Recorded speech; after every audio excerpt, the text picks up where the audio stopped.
Hey folks, tonight we're diving into a topic that's less philosophical but way more deliciously weird: medieval snacks. Yep, even in a world without fast food chains, vending machines, or hot dog carts, people still found a way to snack. And let me tell you, some of these treats were tasty, some were downright gross, but all screamed medieval vibes. So, before you get comfy, take a sec to like the video and subscribe, only if you actually like what I do here, of course, and drop a comment telling me where you're watching from and what time it is now. Always cool to see who's tuning in from around the globe. Now, dim those lights, maybe turn on a fan for some soothing white noise, and let's embark on tonight's journey in a world where most snacks looked suspicious and tasted worse. Fried apple pies were a rare gem. Sweet, spicy, and a little dangerous, kinda like every wise medieval choice. These little golden cakes were sort of the OG fried donuts, but without frosting and zero food safety standards. So what exactly went into these medieval fried pies? Obviously apples, but not the shiny, polished kind you see in supermarkets. Think small, sour, rough apples growing behind the local tavern that may or may not have been stolen from the neighbor's tree. They'd chop those up, mix with flour, eggs, and sometimes beer, because water was always sketchy, and beer made everything more fun. Then came frying. Deep frying in the 1300s was a bit of a drama. The oil, usually pork fat, got reused until it was basically ready for retirement.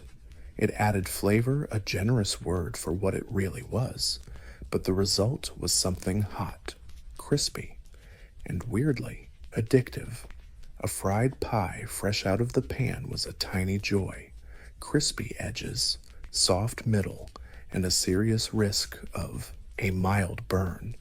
If you were lucky and rich, it might be dusted with imported sugar, a luxury and a social flex. For others, a drizzle of honey or spiced syrup did the trick.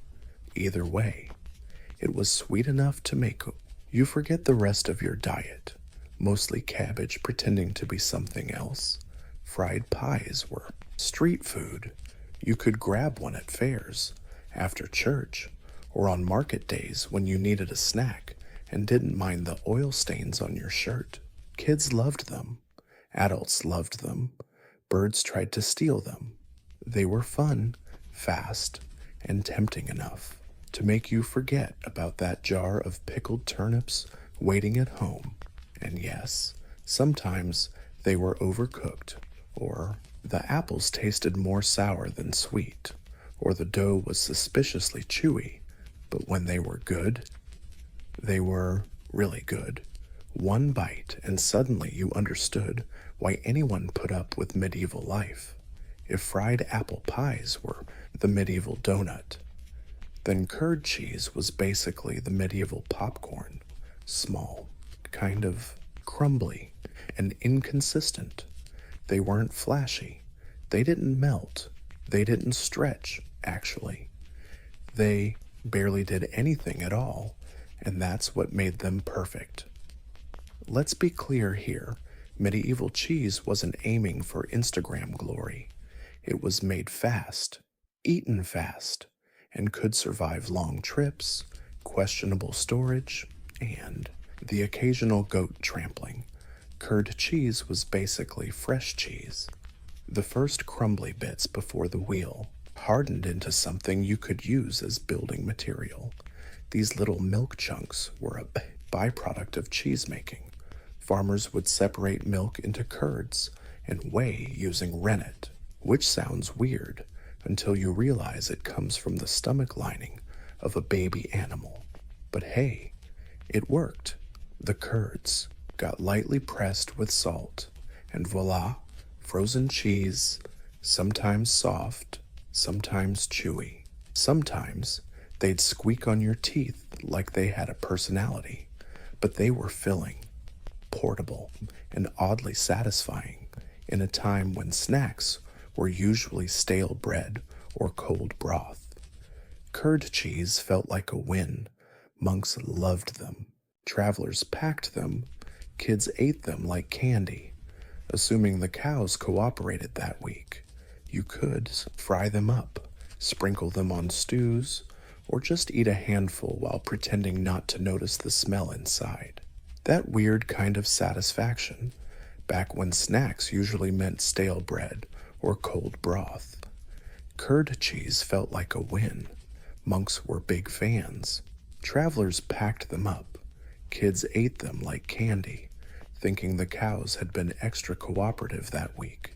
You could fry them up, sprinkle them on stew, or just chow down a handful while pretending not to notice the smell inside. Barnyard vibes, unlike a lot of medieval grub. Curd cheese didn't need a big celebration or festival, or they weren't saved.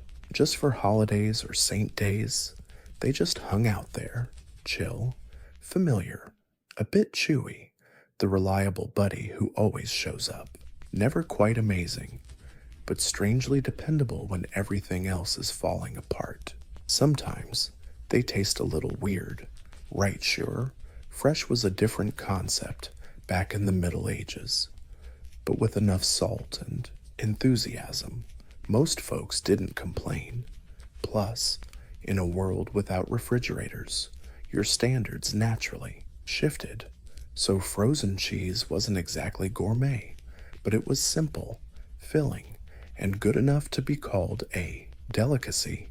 In a pinch, they were even handy for luring cats and kids. Radishes are not. Dessert? Let's start there. But in medieval times, when sugar was expensive, apples weren't always in season, and desperate creativity ruled the kitchen, someone somewhere looked at a radish and thought, what if this was a pie? And just like that, radish pie was born. Honestly, it wasn't always terrible. Sometimes it was even kinda tasty. Imagine mashed radishes, hopefully soft, mixed with a bit of egg, maybe some honey or dried fruit if the cook was feeling generous, then baked inside a tough crust made from flour, water, and ambition. The surprise, it was edible, best served warm, slightly sweet, with a hint of vegetable pudding vibes. At worst, it tasted like someone accidentally swapped animal feed for baking ingredients and just went with it. Radish pie was popular for two main reasons. Radishes were cheap, and the crust could hide a multitude of sins. Overripe, underripe, or suspiciously bitter radishes. No problem once baked into a pie and drizzled with honey. It became peasant food with aspirations. Was it a cheese pie? Nope, but it tried. And in medieval Europe, trying was a big deal. You could find these pies at fairs, banquets, and especially in crowded monasteries where monks had plenty of time and lots of vegetables. Some recipes added spices, nutmeg if the monastery was wealthy, pepper if the cook was clumsy. Occasionally raisins popped up, which just made everyone more confused. The nobles didn't eat radish pie unless it was for entertainment or pretending to connect with the common folk for political reasons. But for everyone else, it was dessert, like a wild idea that suddenly hit while baking sweets. Despite its questionable logic, radish pie stuck around. People liked it, or at least didn't hate it enough to stop making it. Cheap, filling, and a little sweet. It was basically a revolutionary dish for medieval cuisine. If the Middle Ages had a comfort food, it was the meat pie, a handheld pastry stuffed with seasoned meat, folded up and baked until golden brown, or slightly burnt. Basically, a medieval hot pocket, but without a microwave and with an actual thrill of danger. The charm of the pasty was its portability. You could eat it on the road, in the fields, or while watching a public execution, whatever the day demanded. Wrapped in a thick crust, it stayed warm for a while and kept out dirt, rats, and the occasional farmer's sneeze. But let's talk about the filling. Meat here was a flexible term. If you lived near a manor or hunting grounds, you could get pork, lamb, or venison, actual identifiable meat. Otherwise, the options were way more adventurous: rabbit, pigeon, eel, hedgehog, you name it. Anything with legs or slippery enough could be diced, spiced, and stuffed inside a pie no one dared to question. Spices were usually added to boost flavor, or more accurately, to distract you from the flavor. Pepper, thyme, and garlic helped, though they couldn't fully hide the fact that the meat had been left out a few days too long. But back when refrigerators were a luxury, and lunch was usually just bread and onions, a meat pie felt downright satisfying. There was even a vegetarian version, made with vegetables, beets, or cheese for those fasting or especially pious. But don't. Fancy dinners were rare, and lunch was usually just bread and onions. So a meat pie felt like a treat. They even made veggie versions, packed with veggies, beets, or cheese for those fasting days or pious folk. But don't get it twisted. The meat one was the crowd favorite, rich, hot, and comforting. You didn't ask what was inside. You just ate and prayed the cook was in a good mood.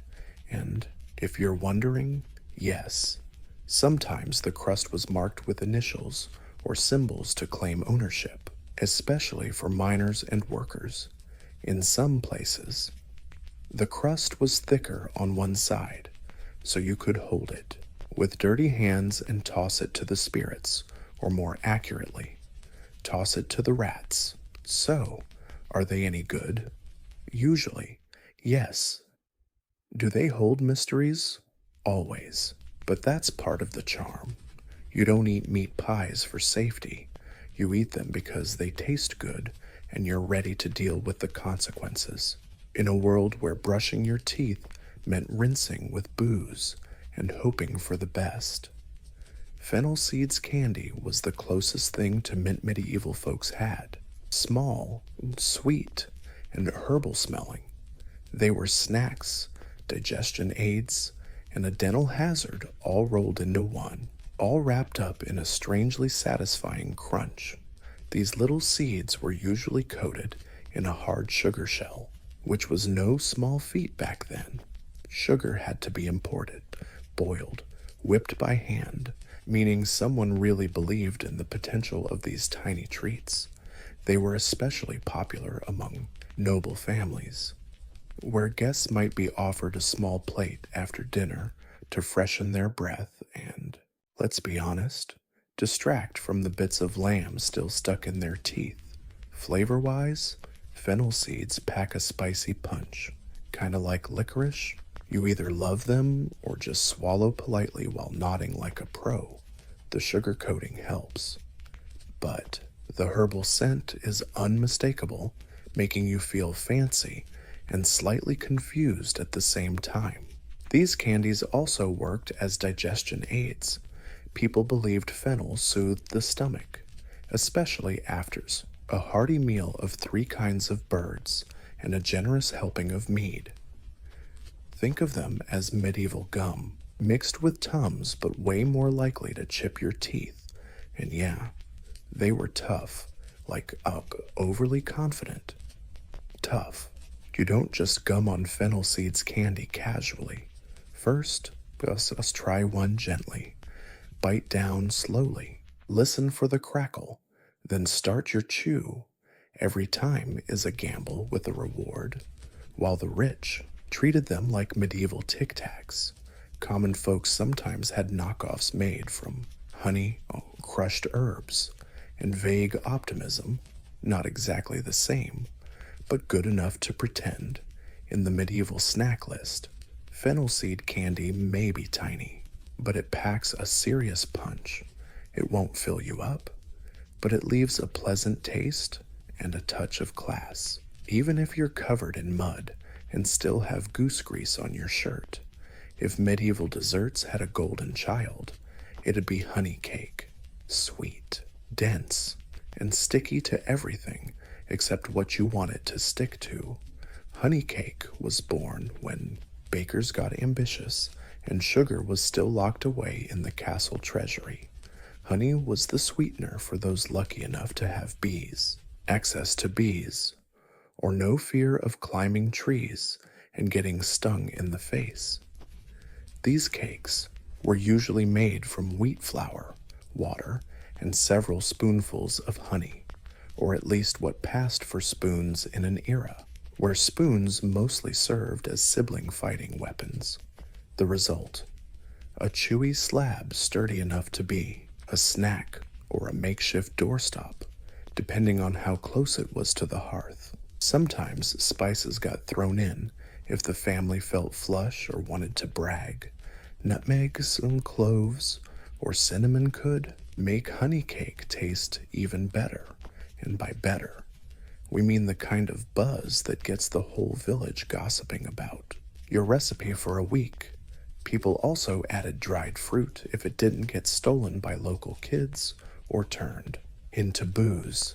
Honey cake was all the rage at parties, festivals, and weddings, mainly because it could be made ahead of time, didn't spoil quickly, and could survive being dropped, stepped on, or hurled at someone during a good time. The snack wars, they were also gifts, bribes, and sometimes passive-aggressive remarks. Here, I made this for you. So sweet, unlike your personality, structurally. First, not get it soggy fast, and it could survive being dropped, stepped on, or thrown at someone in a food fight. The snack wars, they were also gifts, bribes, and sometimes passive-aggressive messages. Here, I made this for you. So sweet. Unlike your personality, structurally, they weren't what you'd call delicate. Lots of these bricks looked like compact little cakes. Cutting them needed a sturdy knife and hope nobody saw you struggling. Eating them was easier. Don't expect a gentle bite. These cakes were made for medieval life tough, sturdy, and coated in enough sticky honey to make your hands feel like they just lost a fight with a beehive. But oh, so satisfying, warm and comforting, like the rare moment you didn't have to chew straw. But they're oddly satisfying, warm and comfy, like that rare moment when you don't have to chew salty barley or shoe rats out of the pantry. They're joy wrapped in sugar, chewy enough to count as cardio. Crispy fish skin might just be the most unexpectedly fun snack to pop up in a culture that also thought eel pies were a good idea. These little salty crunch bombs don't look like much, but boy, do they work. No wasting, no shortage, especially when you're feeding a fish that smells like it's judging your life choices. Honestly, nobody set out to invent this. Probably some thrifty cook stared at a pile of fish skin and thought, why not fry this mess? A splash of hot fat later, and boom, history was made. Or at least something edible was born. Fish skin was everywhere, especially in seaside towns or river spots where herring, cod, or any fish hauled out of water got processed on the spot. The meat went into stews, heads to the cats, and skins got tossed into hot oil, sizzling until crispy. The result? Surprisingly addictive, thin, crunchy like dry leaves, but tasting like concentrated ocean. Add a pinch of salt, and bam, next level snack experience. A little garlic or herbs. Oh yeah, now we're flirting with culinary greatness. These crispy bits aren't just tasty, they're practical, light, shelf-stable, and packed with fat, the exact fuel a medieval body craved after a day hauling firewood or guarding sheep. Soldiers packed them, sailors lived off them, farmers sold them outside taverns for a few pennies, and the joy of feeding drunks something louder than their own conversations. Did they sometimes still have scales? Yep. Sometimes they curled up into weird shapes that made you question your life choices. Right, also true, but by medieval standards, they were downright fancy, crispy, flavorful, and hard to argue against. The only real downside, the smell. These babies announce their presence from 3 huts away. Fry a batch indoors, and your house smells like Poseidon's laundry for a week. But hey, you're forgiven because they taste awesome. When life gives you stale bread and warm beer, you don't cry. You make the most medieval snack imaginable. Bread soaked in beer, known by many names, soups or trench toast. This simple dish was basically the original comfort food. Think French toast, but hold the eggs, sugar, cinnamon, and spices. Here's how it goes down. Take yesterday's bread, basically building material, and dunk it in a bowl of beer. Not some fancy craft beer with citrus notes and floral finish. No, this is medieval low-alcohol beer, brewed in a smoky room with the hygiene standards of a barn owl. The bread soaks up the beer like a sponge that's got trust issues.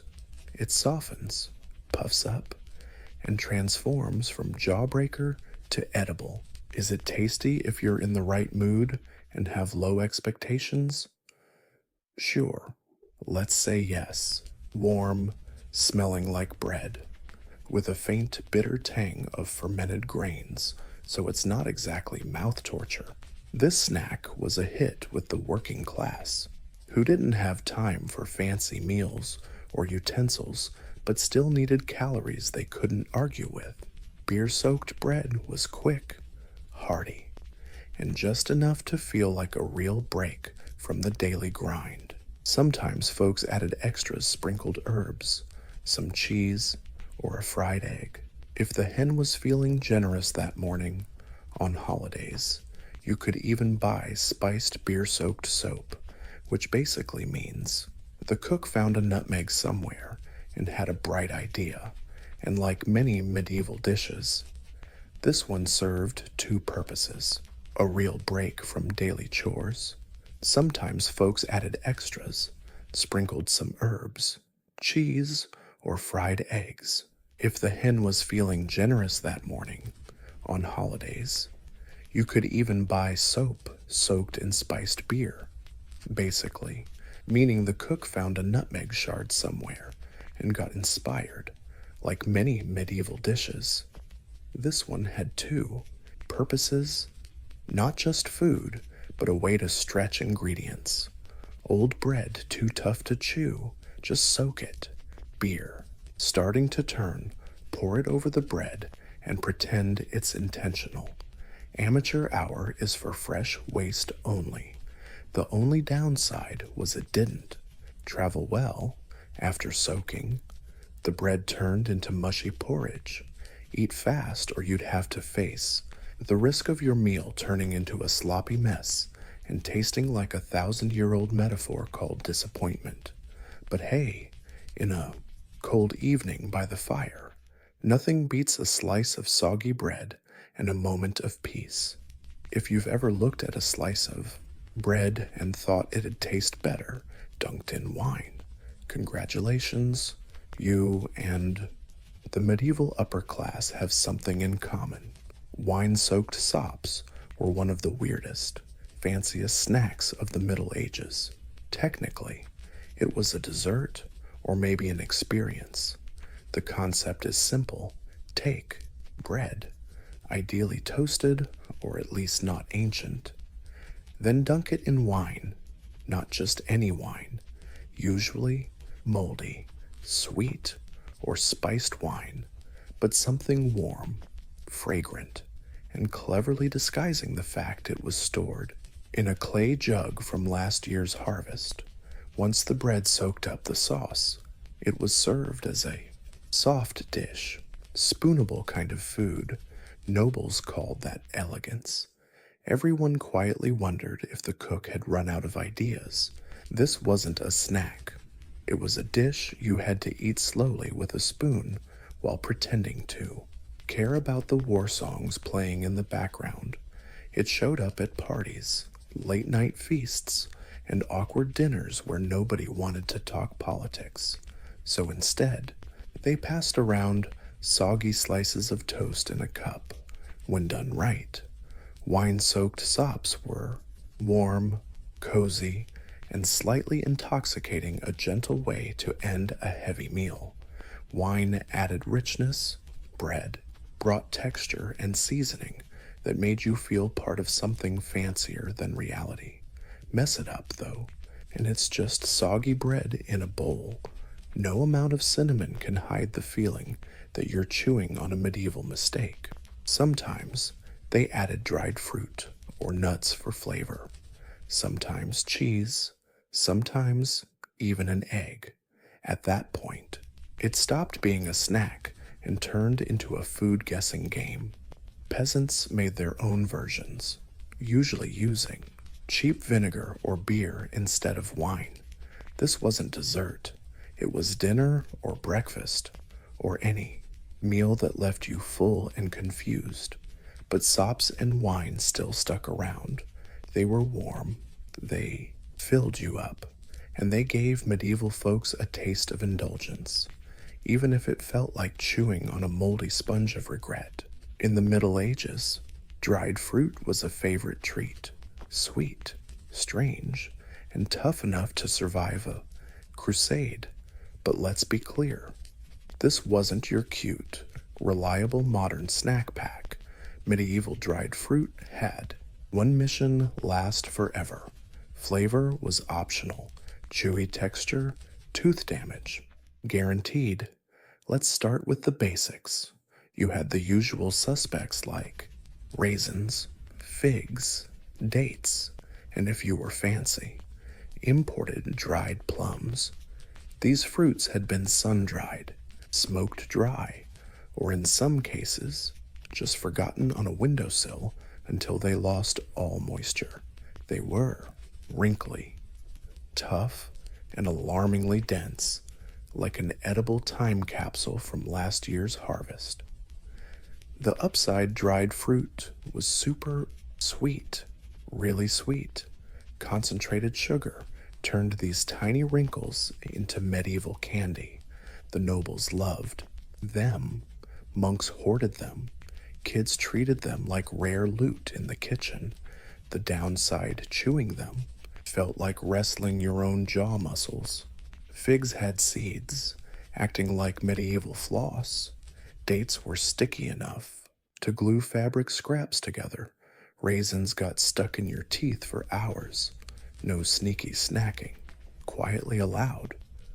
Still, dried fruit had its moments. People used it in baked goods, added it to porridge, or chopped it up in honey cakes to mix things up. The rich could wrap them in pastries, drizzle rosewater on them, or soak them in wine like they were trying to impress some visitor from Florence. For ordinary folks, getting dried fruit was a special occasion, usually holidays, weddings, or a day in the year when someone remembers you exist. When that happens, you eat it slowly, respectfully, maybe hiding in a corner so you don't have to share. Storing it is a breeze. Dried fruit doesn't spoil easily and usually comes in little cloth bags or clay jars.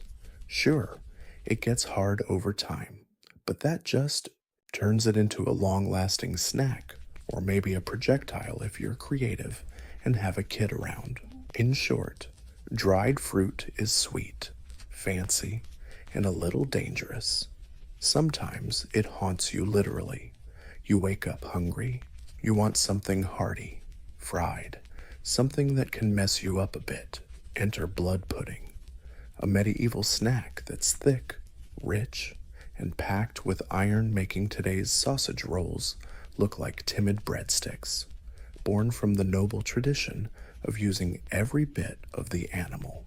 These salty spheres prove there's no waste, no shortage, even when what you're not wasting is blood. Let's dive in.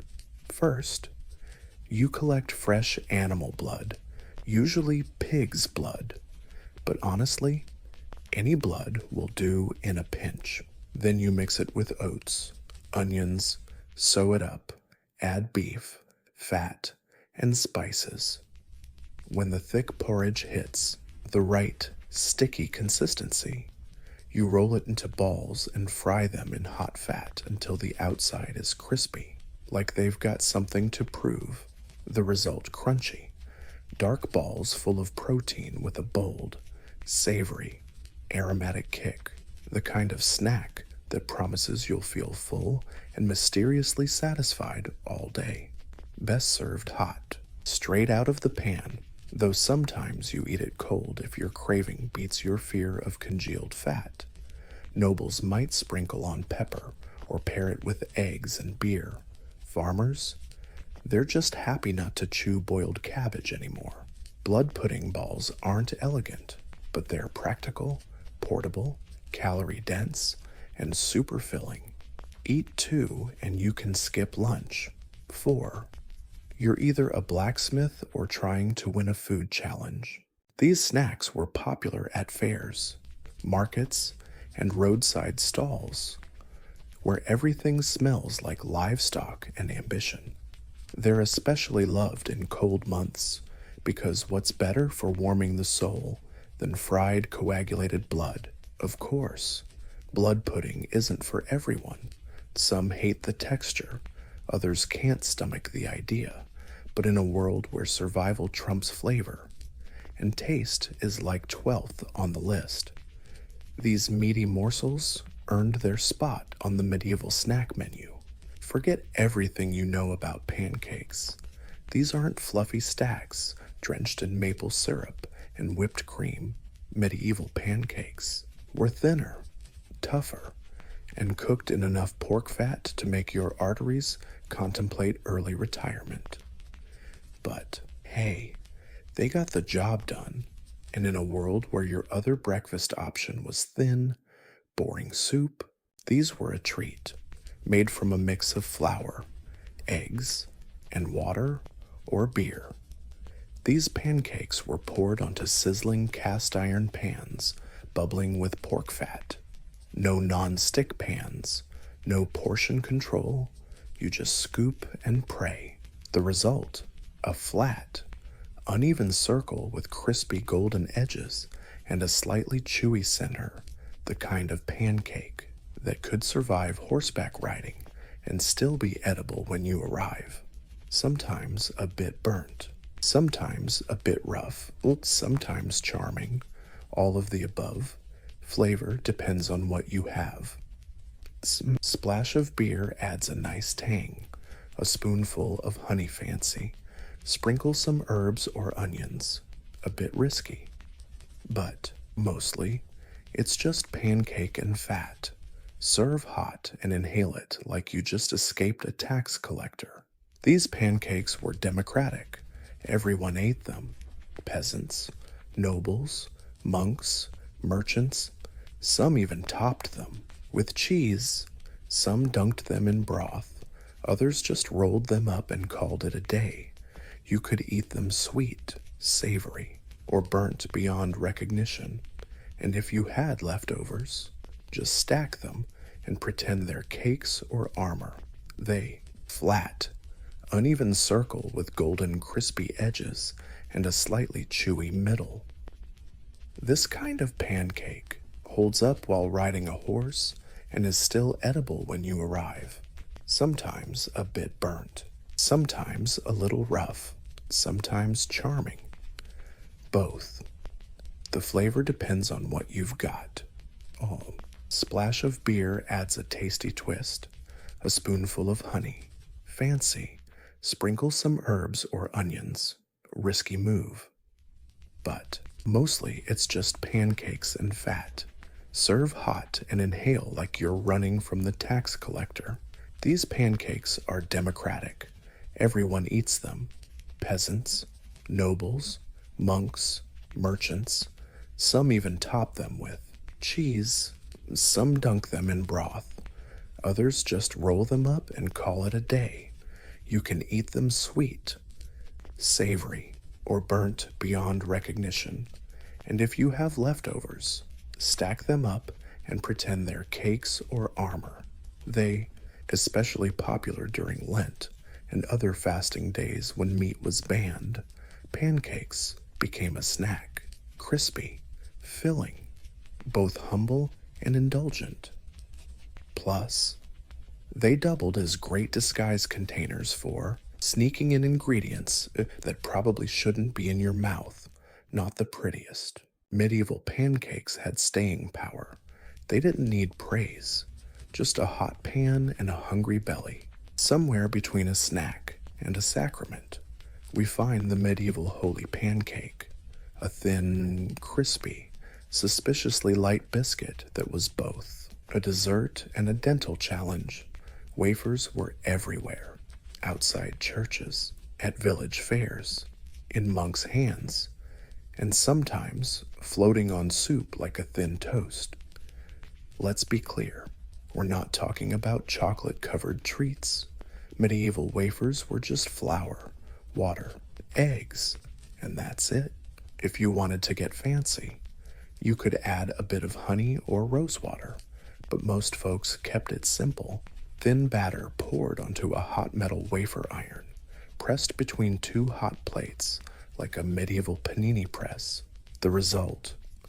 Something that looks like communion bread but tastes like crispy paper with big ambitions.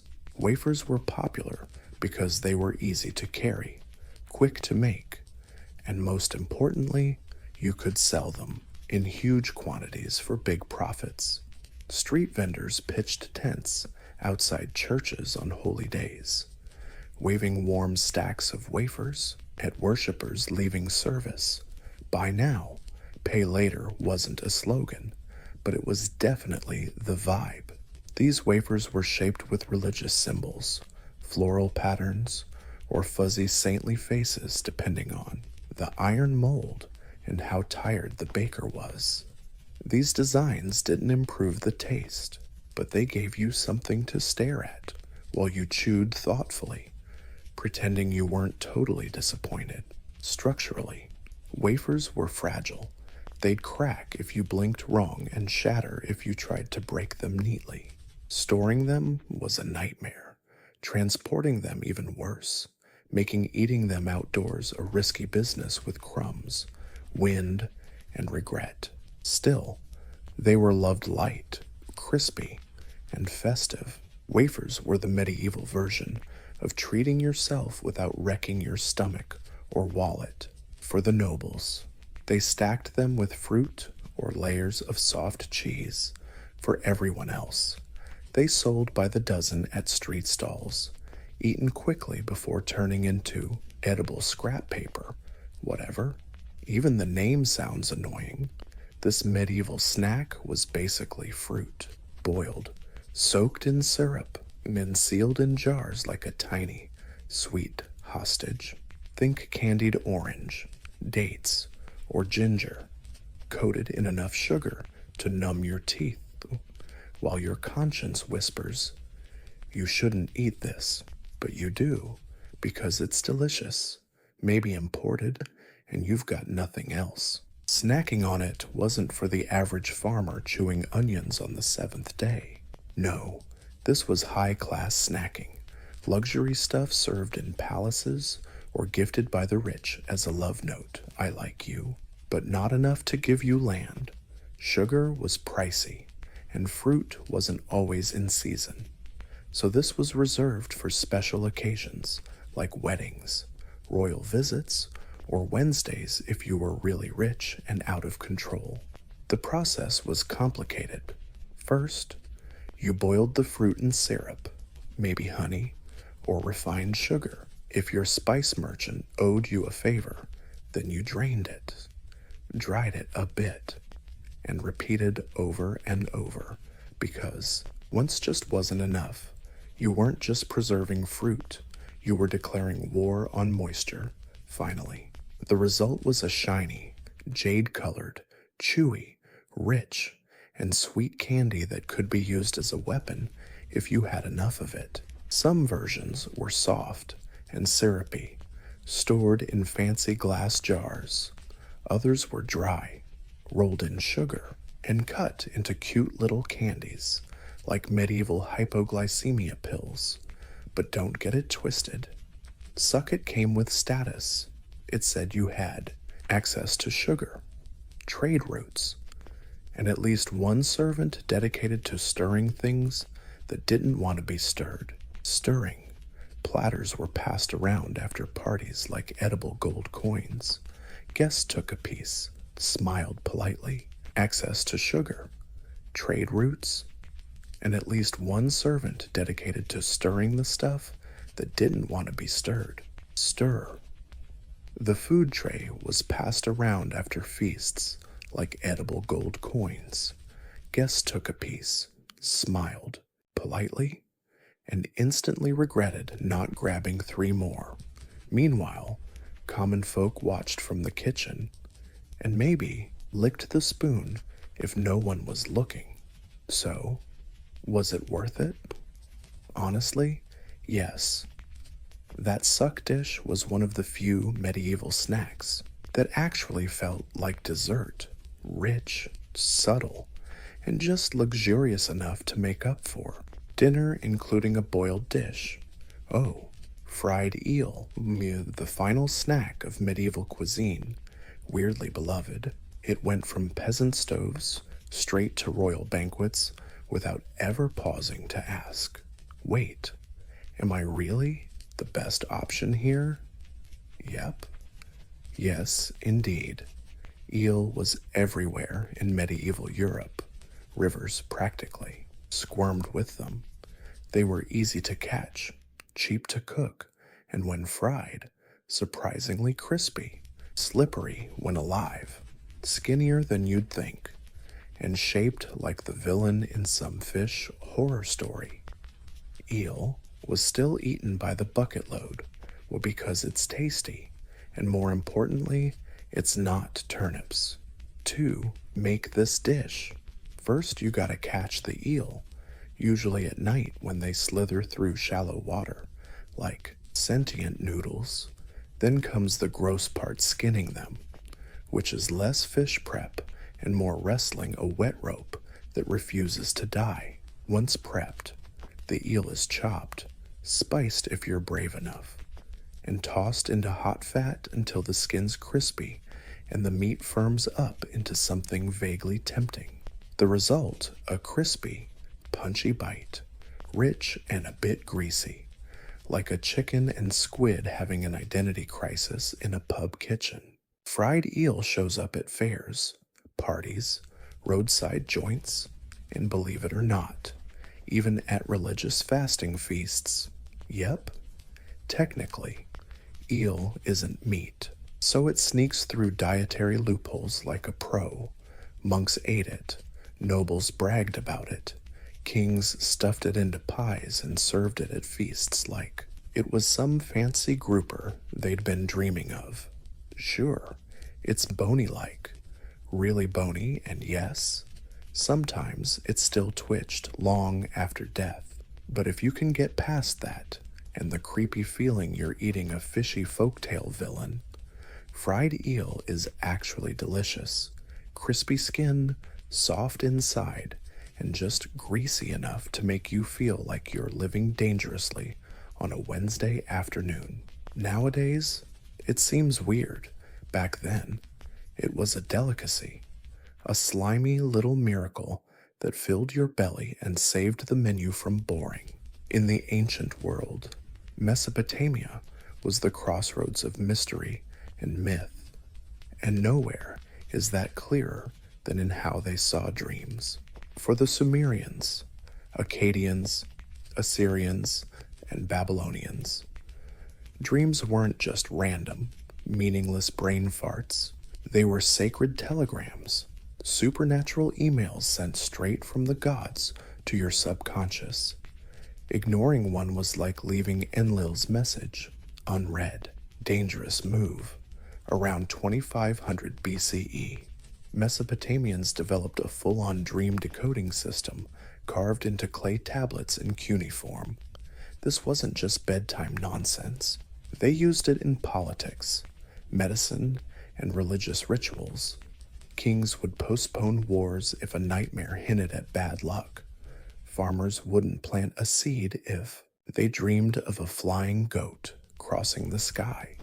It was a world that believed dreams never shut up. Your job: listen with your eyes closed tight.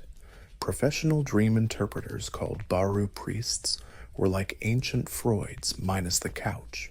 They trained in libraries full of omen texts like Ishkar Zak, a detailed dream guide sorting dreams and their meanings in ways sometimes ridiculous but eerily accurate. Dreaming of eating, dates, good omen, teeth falling out, brace for a family death. Dreaming of sex with a goddess, congrats, you're either blessed or cursed with arrogance. These dream books weren't about guessing. Their meanings laid out cause and effect. Like dreams were math problems. A equals B, snake sighting betrayal incoming, falling off a roof lawsuit ahead. The dream world ran on logic, divine logic, which is way weirder. Compared to human logic, that is. But Mesopotamians didn't stop at decoding.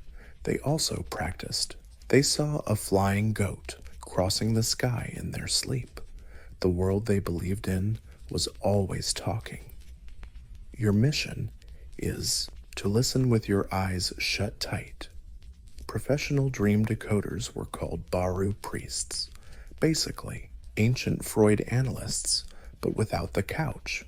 They trained in libraries of omen texts like Ishkar Zak, elaborate dream manual classifying dreams and their meanings in ways sometimes nonsensical yet strangely accurate. Dreaming of eating, dates good luck. Dreaming of losing teeth, expect death in the family. Dreaming of sex with a goddess, congrats. You're either blessed by the gods or cursed with arrogance. These dream books weren't about guessing. Their meanings laid out cause and effect. Like dreams were math problems. AA equals B. Seeing a snake, expect betrayal. Falling off. A roof lawsuit incoming. The dream world was logical, just operating on divine logic, which is way weirder compared to human reason. But Mesopotamians didn't stop at decoding. They also practiced incubating dreams. If a king wanted divine guidance, he could sleep in a temple on special occasions, fast, do cleansing rituals, light some incense, and wait for an enlightening dream. The idea was certain environments made the divine connection stronger, clearer, and less haunted by nightmares about drunk goats. For Mesopotamians, the dream world wasn't a mystery to solve. It was a realm to be navigated with caution, reverence, and a hefty library of clay tablets. They believed the gods were always giving lectures. You just had to sleep to catch their broadcast. In ancient Egypt, dreams weren't just nightly happenings. They were like sacred texts in motion. Egyptians thought dreams were messages from gods, ancestors, or even yourself, your spiritual twin. Every dream, good or bad, had a purpose. It could warn, bless, guide, or terrify.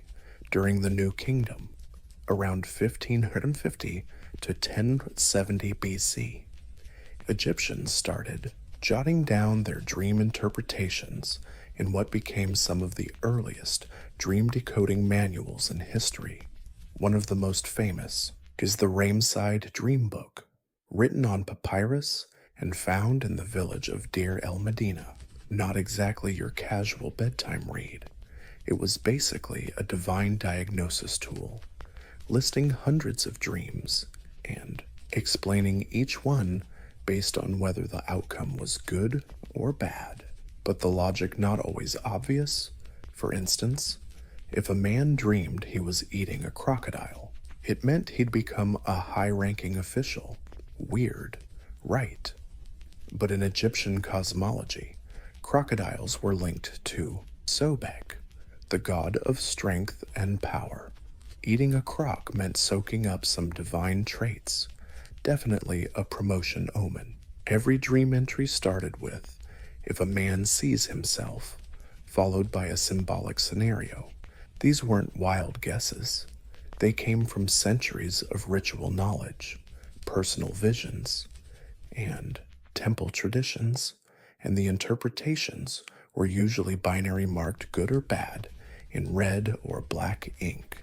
If your dream got a bad stamp, time to light some incense and pray for a priest's intervention. Priests in temple complexes, especially those serving healing gods like Sekhmet or Thoth, sometimes offered dream incubation services, where supplicants slept in the temple and awaited guidance or healing through visions. The idea was to open a divine channel through purification, prayer, and controlled sleep. This wasn't just superstition. It was healthcare, fortune-telling, and theology all bundled into one night of rest. Dreams also influenced magic and medicine. Amulets could be prescribed to stop recurring nightmares. Specific rituals could erase dreams, like wiping away a curse for ancient Egyptians. The sleeping mind wasn't idle. It was a stage where gods, demons, and spirits of the dead could show up and reveal hidden truths if you had the wisdom and priests to decode them. In the ancient Greek world, dreams weren't just divine whispers. They were doctors' appointments with the gods. The core of this belief was the incubation ritual, where people slept in temples hoping for a healing vision. And no god was more tied to this ritual than Asclepius, the god of medicine, at shrines called Asclepia scattered across the Greek world, from Epidaurus to Pergamon. Patients, hopefuls, and desperate folks came seeking healing, but instead of meds or potions, they were prescribed sacred sleep, a deliberate, spiritual treatment done under specific ritual conditions. Before hitting the temple's sleeping chamber or abaton, they underwent purification rituals, bathing, fasting, and sometimes animal sacrifice. Only after all that could they lie down on a stone bed and wait for the god to appear in a dream. How did it go? According to ancient inscriptions and testimonies, some patients dreamt of Asclepius touching them with his staff or his sacred snake crawling over their bodies. They'd wake up healed, or at least convinced they were, receiving divine instructions on what to do next. Whether these dreams were real, psychological, or placebo, their impact was profound. Greek doctors, including Hippocrates, acknowledged dreams' value in diagnosis. They didn't just write off dreams as nonsense. Nope. They actually believed the body could spill its secrets through symbolic images, like dreaming of flowing water, probably a kidney problem. Dream of being crushed, could be chest trouble, sweet, right. In some moralistic texts, dreams got sorted into two camps, natural or divine. Natural dreams came from what you ate, digestion, or emotional stress, basically your body whining. Divine dreams. Totally different ballgame. Those were straight up messages from gods or the universe, like celestial texts you couldn't ignore. But don't picture dream interpreters as white robed scroll toters. The real stars were the honorocracy, or dream readers, armed with dream guides, omens, and a mountain of decoding tricks. They turned dreams into warnings, blessings, or directions. The most famous manual, Honora Critica, by Artemidorus of Daldis, written in the 2nd century AD, and still a hot read centuries later. In Greece, dreams weren't just some bedtime fluff. They were the bridge between mortal and divine, body and soul, sickness and healing. And if you were lucky, you might wake up with a cure in hand and maybe a snake curled up at your feet. Charming. Across the ancient world, there was one dream type that trumped all others: prophetic dreams. These weren't just messages, they were warnings, revelations, or calls to action. For cultures from Mesopotamia, Egypt, Greece, and beyond, prophetic dreams were sacred transmissions from higher realms, direct hotline to gods, fate, or cosmic gadgets we don't understand. In ancient Jewish traditions, prophetic dreams were a respected and legit channel of divine communication. The Old Testament is packed with examples. Think Joseph, Jacob's son, who dreamed of sheaves of wheat bowing down to his own, a neat little metaphor for future power moves. Later, as Pharaoh's dream interpreter in Egypt, he predicted 7 years of plenty followed by 7 years of famine. Dreams about fat and skinny cows basically rewrote Egypt's economy. Joseph wasn't just reading dreams, he became a national prophet. Strategists like him were basically the OG political masterminds. Similarly, Mesopotamian kings often got dreams forecasting victories, disasters, or divine blessings. Assyrian king Ashurbanipal claimed to see gods in his dreams, guiding him to military glory and rulership. Prophetic dreams were proof a ruler had divine legit, a must-have in a world where the king was basically one step away from godhood. The Greeks caught on too. They classified dreams. Subconscious ones were called enhypnia, but truth-revealing ones, oneiroi alethinoi, fancy name, mysterious business. These dreams weren't jokes. Before big moves like founding cities, declaring war, or setting sail, Greek leaders checked in with trained dream decoders. Dreams were so revered, they even had their own tiny gods. Oni winged spirits, delivering divine messages right into sleepers' heads. Even the usually practical Romans took prophetic dreams seriously. Emperor Augustus dreamed of future glory, and Nero, yep. He consulted dream interpreters too, throughout his not-so-great reign. Mind you, Roman general Scipio Africanus supposedly dreamed of ancestral spirits promising victory before beating Hannibal. In ancient societies, prophetic dreams weren't footnotes. They were power tools, policy drivers, and divine proof. Nations' fates, empires' rises, and legends' births often kicked off with a simple whisper. In the dark, a dream. Although Greece's dream incubation temples were famous, this ancient dream healing wasn't just a Greek thing, as simple as a whispering illusion in the dark. While Greek dream escape temples are the most famous, ancient dream incubation wasn't limited to Greece. In Anatolia, today's Turkey, dream healing thrived thanks to a rich mix of Hittite, Phrygian, and later ancient Greek traditions, with temples and sacred sites dedicated to facilitating contact with divine forces through sleep. The best example comes from the Phrygians, who worshipped a moon god tied to healing cycles and natural dreams.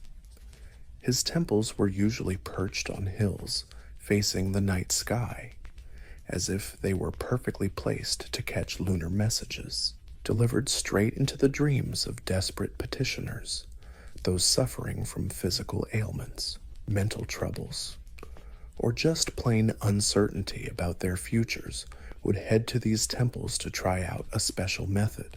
Dream incubation, a ritual sleep, hoping for a healing or guiding dream. It's kinda like the Asclepian rites. But with a local Anatolian twist, worshippers sometimes wandered labyrinthine paths or snoozed beneath celestial carvings, believing that close contact with sacred geometry would help them zero in on divine messages. Music, incense, and hymns were common tools to tune the sleeper's mind to a holy frequency. This wasn't your average nap. No. This was spiritual reception through sleep. Texts from the region also mention dream priests, spiritual experts trained to guide and interpret dream imagery. Some even planted dream seeds, suggesting symbols or images before sleep to shape the encounter. For instance, someone wanting a vision of their future kid might snooze with a carved fertility idol under their pillow. If they dreamed of a lion, the priest might declare a brave son was on the way. If rain appeared, a daughter blessed with maturity and wisdom was expected. Hittite records also talk about sacred dream meetings, especially among royalty. Kings and queens received strategic advice, healing knowledge, and sometimes harsh warnings from gods in their sleep. One dream even instructed a queen to welcome a foreign goddess into her temple, a spicy early example of divine diplomacy. Dream incubation in Anatolia wasn't just personal, it was communal and cosmic. Pilgrims traveled long distances, often forming temporary healing communities, bonded not by blood, but by shared pain and hope. And through sleep, they believed gods could reshape their lives. In Anatolia, dreaming wasn't a passive thing. It was a ritual act where healing and prophecy flowed not from logic, but from the silent language of sleep. By the 2nd century AD, the ancient art of dream interpretation had evolved into a disciplined craft, systematized by one man, Artidorus of Daldis, a Greek from Asia Minor. Artidorus wrote Oneira Critica, the most comprehensive and influential dream handbook of the ancient world. Unlike mystics who cloaked their knowledge in divine mystery, Artidorus approached dreams with the methodical precision of a scholar and the curiosity of a seasoned psychologist. Oneiritica wasn't some thin mystical pamphlet. It was a 5-volume tome, written in clear Greek, containing thousands of dream scenarios and their meanings, distilled from personal interviews, temple records, and public performances. Artidorus claimed he spent decades collecting dream stories from all walks of life: sailors, merchants, prostitutes, soldiers. His logic: to understand a culture's soul, listen to its dreams. He classified dreams into categories: actions, animals, professions, bodily functions, even types of relationships. Flying in a dream that could mean freedom or arrogance. Dreaming of public nudity, depending on your social class.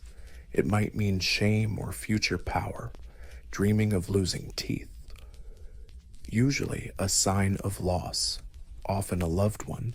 This stuff has stuck around for centuries, but what made Artidorus unique was his emphasis on context.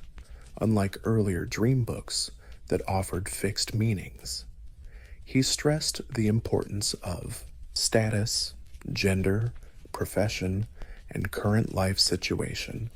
A rich person dreaming of a shipwreck meant business troubles. Their meanings were distilled from personal interviews, temple records, and public performances. Artemidorus claimed he spent decades collecting dream stories from all walks of life: sailors, merchants, prostitutes, soldiers. His logic was simple if you want to understand a culture's soul. Listen to its dreams. He sorted dreams into categories: actions, animals, jobs, bodily functions, even relationship types. Dreaming about flying, that probably means freedom, or maybe just plain arrogance. Dreaming of being naked in public, depending on your social class. It could mean shame or future power. Dreaming of losing teeth, that's loss, usually of a loved one. This has apparently stood the test of centuries, but Artemidorus's twist was context. Unlike earlier dream books that served up static meanings, he stressed the importance of status, gender, job, and current life situation were crucial. A rich guy dreaming of a shipwreck, trouble in business. A poor guy could be a lucky break. Dream decoding wasn't. Status, gender, job, and current living situation mattered for dreams. A rich guy dreaming of a shipwreck meant business trouble. Oh, poor person dreaming the same might get lucky. Dream decoding wasn't a one-size-fits-all formula. It was custom-made. Kind of like early therapy, Artemidorus also tackled symbolism head-on. He got that dreams use metaphor and sarcasm. Dreaming of death doesn't mean dying. It can mean rebirth. Dreaming of sex isn't always about desire. It could signal dominance, power struggles, or guilt. His interpretations walked a weird line between deep logic and unbelievable weirdness. Oniric wasn't just a curiosity. It was used for centuries across the Roman Empire and Byzantine world. It shaped medieval dream interpreters too, and got translated into Arabic, keeping the passion alive long after the old temples crumbled. With Artemidorus, dreams became texts to study and decode, not just to predict the future, but to understand it. He might not have believed dreams came from gods, but he was sure they came from some deep, weird place worth exploring. Not all ancient dreams were divine gifts. Some were nightmares, straight from the abyss, dark hallucinations, haunted by restless souls, demons, or even the underworld itself. These weren't just bad dreams to shrug off. They were warnings, punishments, or omens of doom. The Babylonians were among the first to tell holy dreams apart from those cooked up by evil forces. If a dream sparked fear, sickness, or pain, it was considered unclean. Then a priest would be called in to perform apotropaic rituals, purifying spells, sacrifices, or symbolic acts to nullify the dream's power. For example, if someone dreamed of being chased by demons, the dream interpreter might advise sleeping with a talisman under the pillow or burning cedarwood incense to scare off the evil spirits. The Egyptians had their own clever nightmare defenses. They believed some dreams came from bad forces, including the dead. Amulets shaped like the Eye of Horus, or images of Bez, the dwarf god protecting households from darkness, were worn to guard against these attacks. Some even recited dream-erasing spells upon waking, treating the nightmare like a contagious curse that had to be spoken out loud to vanish before it could cross over into the real world.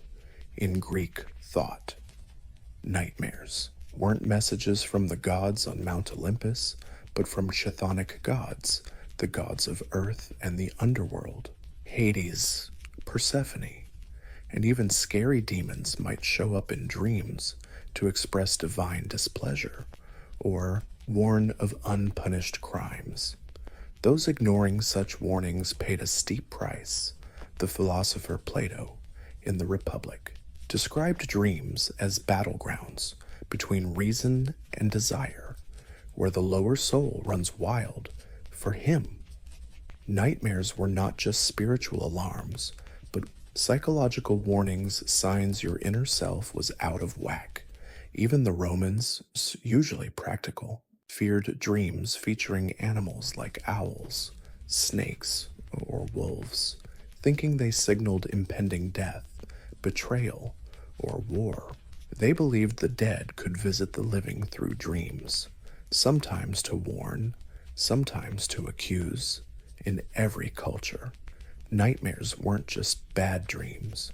They were the universe's red flags, reminders that the visible and invisible worlds are always connected, and even in sleep. Fate is inescapable. In the ancient worlds, dreams weren't just spiritual, they were political assets. Rulers, priests, generals, and prophets used dreams as weapons to justify decisions, sway public opinion, or strengthen power. When gods spoke in sleep, those in charge would swiftly say, "They spoke to me." Take Alexander the Great as an example. Legend has it that before conquering Egypt, he dreamed of the god Ammon welcoming him as a son at the Siwa oasis. The local oracle confirmed the dream and declared Alexander a divine child. Was that dream real? Prophets often use dreams as weapons to justify decisions, sway public opinion, or tighten their grip on power. When gods spoke in sleep, rulers were quick to say, "Yeah, they spoke to me." Take Alexander the Great, for example. Legend says before conquering Egypt, he dreamed of the god Ammon welcoming him as a son when he arrived at the Siwa oasis. The local prophet confirmed the dream and declared Alexander a divine offspring. Did that dream actually happen? Was it staged? Doesn't matter. That message boosted his power and painted him as a living god in the eyes of his army and subjects, not just some mortal dude. Dreams were especially handy during political transitions or unstable times.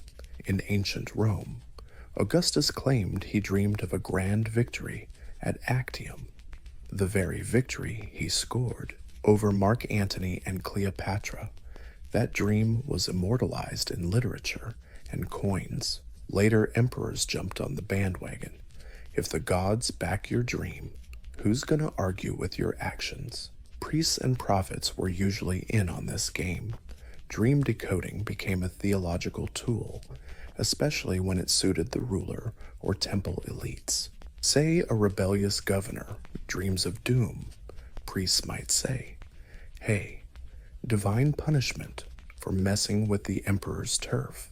On the flip side, dreams of prosperity and victory, if interpreted right, could hype leaders into launching campaigns, raising taxes, or pushing reforms.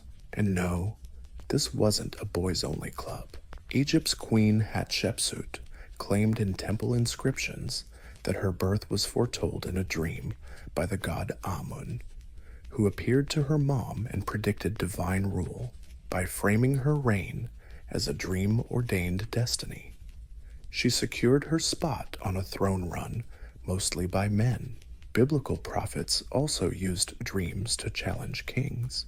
Daniel, for example, interpreted Nebuchadnezzar's dream of a giant statue predicting the rise and fall of empires. It wasn't just dream reading, it was geopolitical drama wrapped in metaphor. Across every civilization, dreams let leaders say, "This isn't just me, it's divine will." Whether a holy revelation or calculated propaganda, dreams were powerful currency, turning subconscious visions into foreign policy.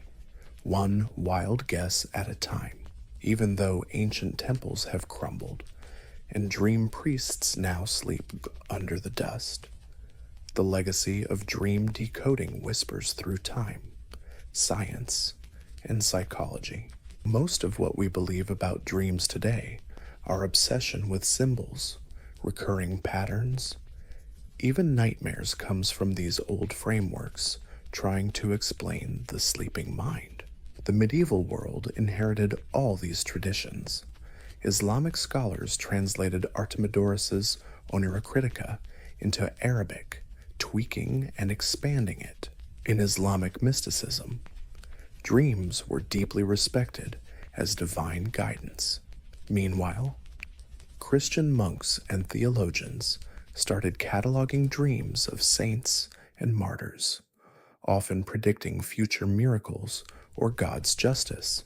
The structure stayed the same: sleep as a gateway to the sacred, dreams as hidden messages, and interpreters as the bridge between humans and gods. Fast forward to the 19th and 20th centuries, and here's Sigmund Freud.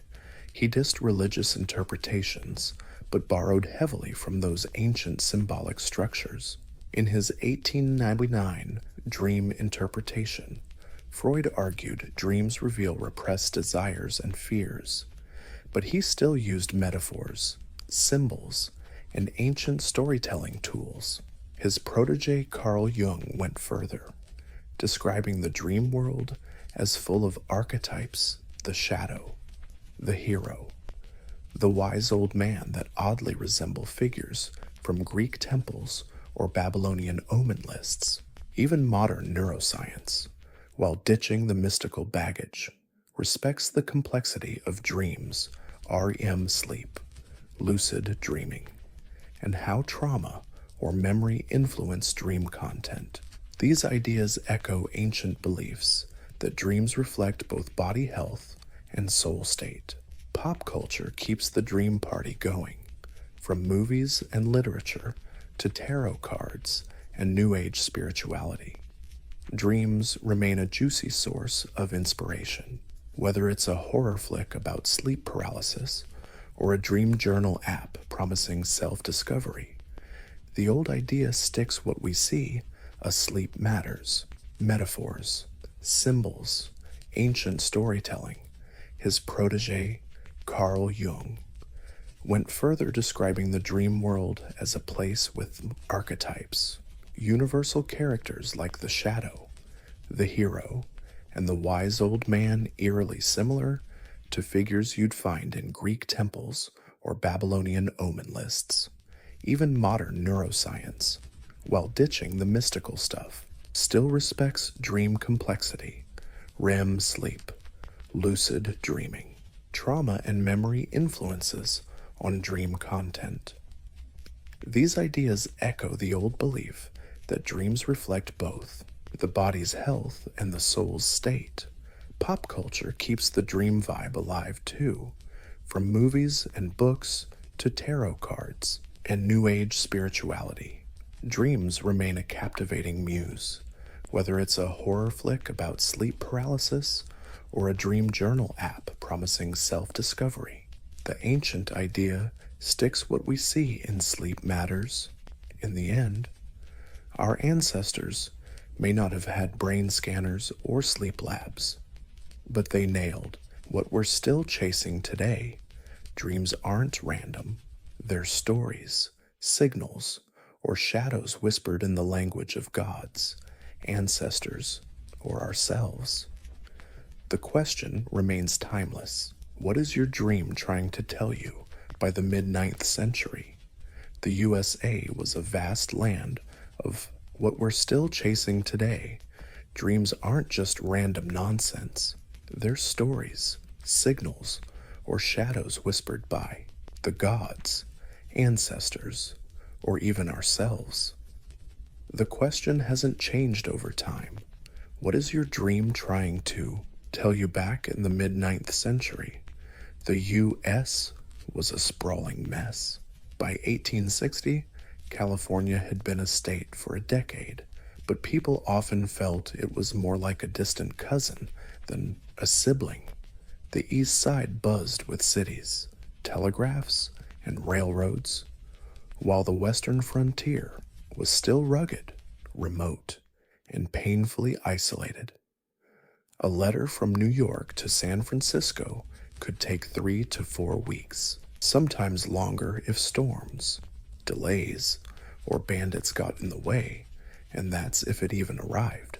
Postal routes back then were a hot mess complex and inefficient. The most popular route was by ship carrying mail along the Atlantic, through the Panama Isthmus, then back up the Pacific coast, a journey packed with delays, tropical diseases, and logistical nightmares. Meanwhile, the overland horse routes were slow, dangerous, and often bogged down by muddy roads, snowy passes, or attacks from outlaws and rough terrain. These delays weren't just annoying, they were a political headache. The federal government worried California was drifting away, losing spirit or loyalty. In an era where secession was a real threat, keeping the country united wasn't just a dream, it was urgent. Entrepreneurs and pioneers started cooking up bold solutions. Nothing was bolder than creating a central relay system, using the one thing the Wild West had plenty of open land and fast horses. If skilled riders could gallop across the country in shifts, swapping horses every 10 to 15 miles, maybe they could cut delivery times from weeks to just 10 days. Crazy. Right, the route was nearly 2,000 miles from St. Joseph, Missouri to Sacramento, California. It would cross mountains, deserts, rivers, and mostly uncharted territory. There would be blazing heat, freezing nights, and constant risk of ambush. But if it worked, this would be the fastest link between East and West. The problem was clear. America was expanding faster than its infrastructure, so, with a cocktail of desperation, ambition, and boldness, a solution sprinted into history, one step at a time. The Pony Express was about to be born. The Pony Express didn't just pop out of nowhere. It was the brainchild of 3 ambitious businessmen from the freight and stagecoach company Russell, Major, and Weddell, based in Missouri. The trio William H. Russell, Alexander Major, and William B. Weddell were veterans of the road transport world.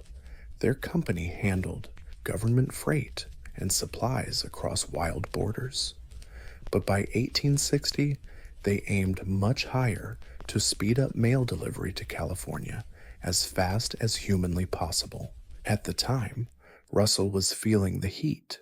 His reputation was tarnished by financial scandals and failed projects. He saw the Pony Express not just as a patriotic service, but as a personal redemption, a way to restore his name and win government favor.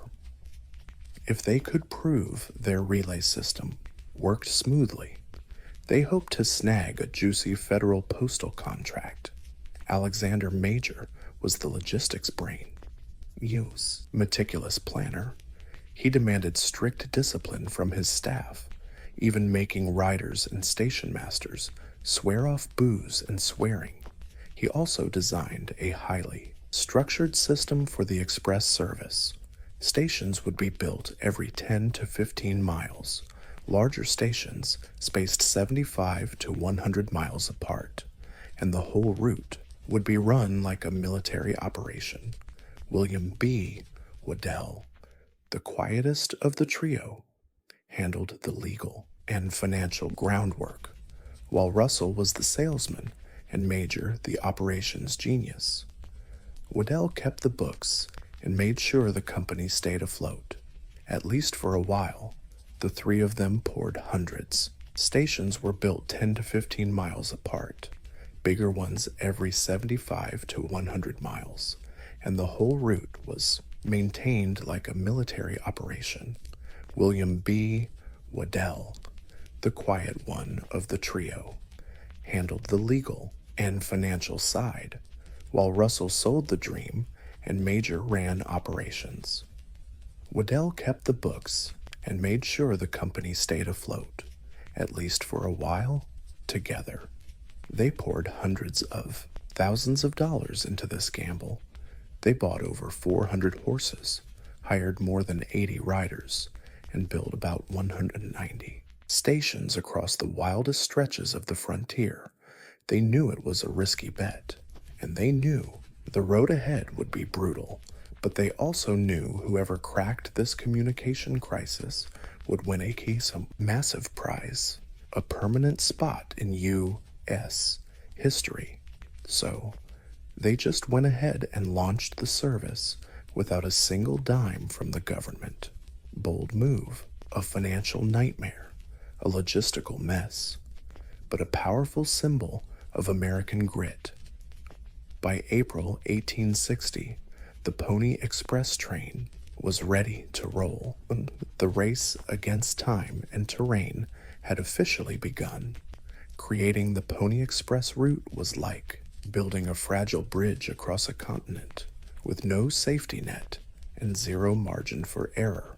The whole stretch was nearly 2,000 miles from St. Joseph, Missouri to Sacramento, California, cutting through jaw-dropping landscapes, rolling plains, mountain ranges, high deserts, and treacherous rivers. To make this crazy idea a reality, the founders set up about 190 relay stations spaced 10 to 15 miles apart. Basically, how far a horse can sprint before keeling over. Every 75 to 100 miles, there was a stopover with a place to crash and shelter riders, where they could eat, sleep, and hand off the mail to a fresh rider. But the real backbone of this express system was the horses, over 400 of them. They weren't picked for looks or fancy manes, but for speed and stamina. Out east, the short-legged lizards ruled the plains.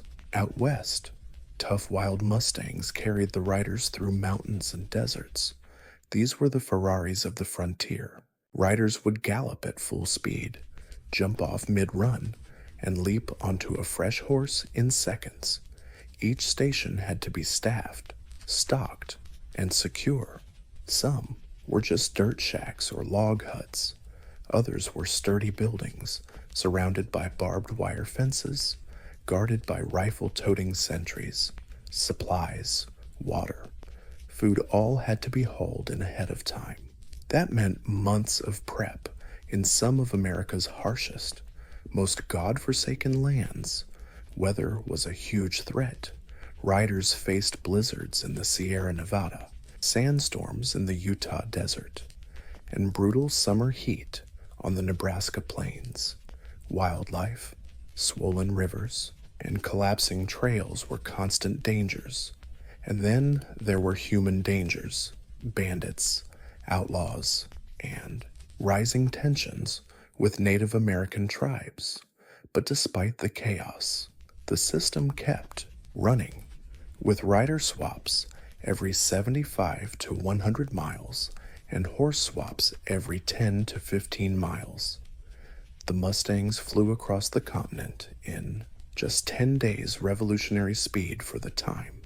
It was a logistical miracle fueled by guts, sweat, and sheer determination.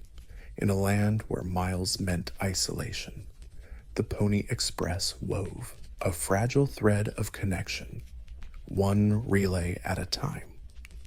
On April 3rd, 1860, the Pony Express had its historic debut in St. Joseph, Missouri. A crowd gathered at the Pikes Peak stables, buzzing with excitement. The first rider, probably Johnny Fry, though records still argue about that, mounted his horse, carrying a leather pouch, a specially designed mailbag. Fry galloped west at breakneck speed. The crowd cheered, cannons boomed, and just like that, a new chapter in American history kicked off. The Satchel Fry carried weight about 20 pounds, packed with letters, newspapers, and telegrams bound for California. Kutset. Telegram had been sent from Washington, D.C., and would ride the rest of the way on horseback, symbolizing the marriage of technology and human effort. Meanwhile, a counterpart in Sacramento was also heading east, starting the two-way relay. Between them lay nearly 2,000 miles of wilderness, 190 stations, and some of North America's toughest terrain, and they planned to conquer it in just 10 days. Each rider on this route would carry the mochila from one station to the next, jumping from a tethered horse, symbolizing the marriage of tech and human grit. Meanwhile, a counterpart in Sacramento headed east, kicking off a two-way relay. Between them lay nearly 2,000 miles of wilderness, 190 stations, and some of North America's harshest terrain, and they planned to conquer it in just 10 days. Each rider carried the mochila from one station to the next, hopping from one saddled horse to another in under 2 minutes. The mochila was a genius design, 4 locked pouches that could slide quickly over the saddle horn without unbuckling a thing. Speed was everything. Riders had to keep a 10-mile-per-hour pace, rain or shine, night or day, snow or rough terrain. Despite the chaos, the first ride was a success. Mail from Missouri to Sacramento in 9 days and 23 hours. A victory. Newspapers hailed it as a modern communication miracle, and just like that, the Pony Express legend was born overnight. Sure, only a handful of letters made it on that first run, but the symbolic impact was massive. It wasn't just about moving mail from point A to B. It was a proof that this wild, divided continent could be connected, that humans and horses could break through isolation. For the riders, it was the start of a dangerous, thrilling chapter. For the nation, it was a fresh experience, instant communication, faster than anyone had imagined. Suddenly, the West seemed just a little smaller. The true lifeblood of the Pony Express wasn't the horses, stations, or even the mochila. It was the riders, a crew of young, gutsy kids braving weather, wilderness, and war just to deliver mail. They weren't just mail carriers. They were living legends in the making. Pony Express riders were usually no older than 18, often closer to 16. The horses were lightweight, usually under 125 pounds, so they wouldn't slow the horse down. Speed and stamina were everything. The famous recruitment ads supposedly read, "Wanted slim, wiry young men, no older than 18, expert riders willing to risk life daily, orphans preferred." Maybe the wording's off, but the spirit totally real. These kids rode 75 to 100 miles per shift, swapped horses at every station, but never stopped until they'd handed the mochila to the next rider. They often rode at night, through pouring rain, blizzards, or scorching heat. They carried pistols and rifles, but against robbers or enemy attacks, their best defense was speed.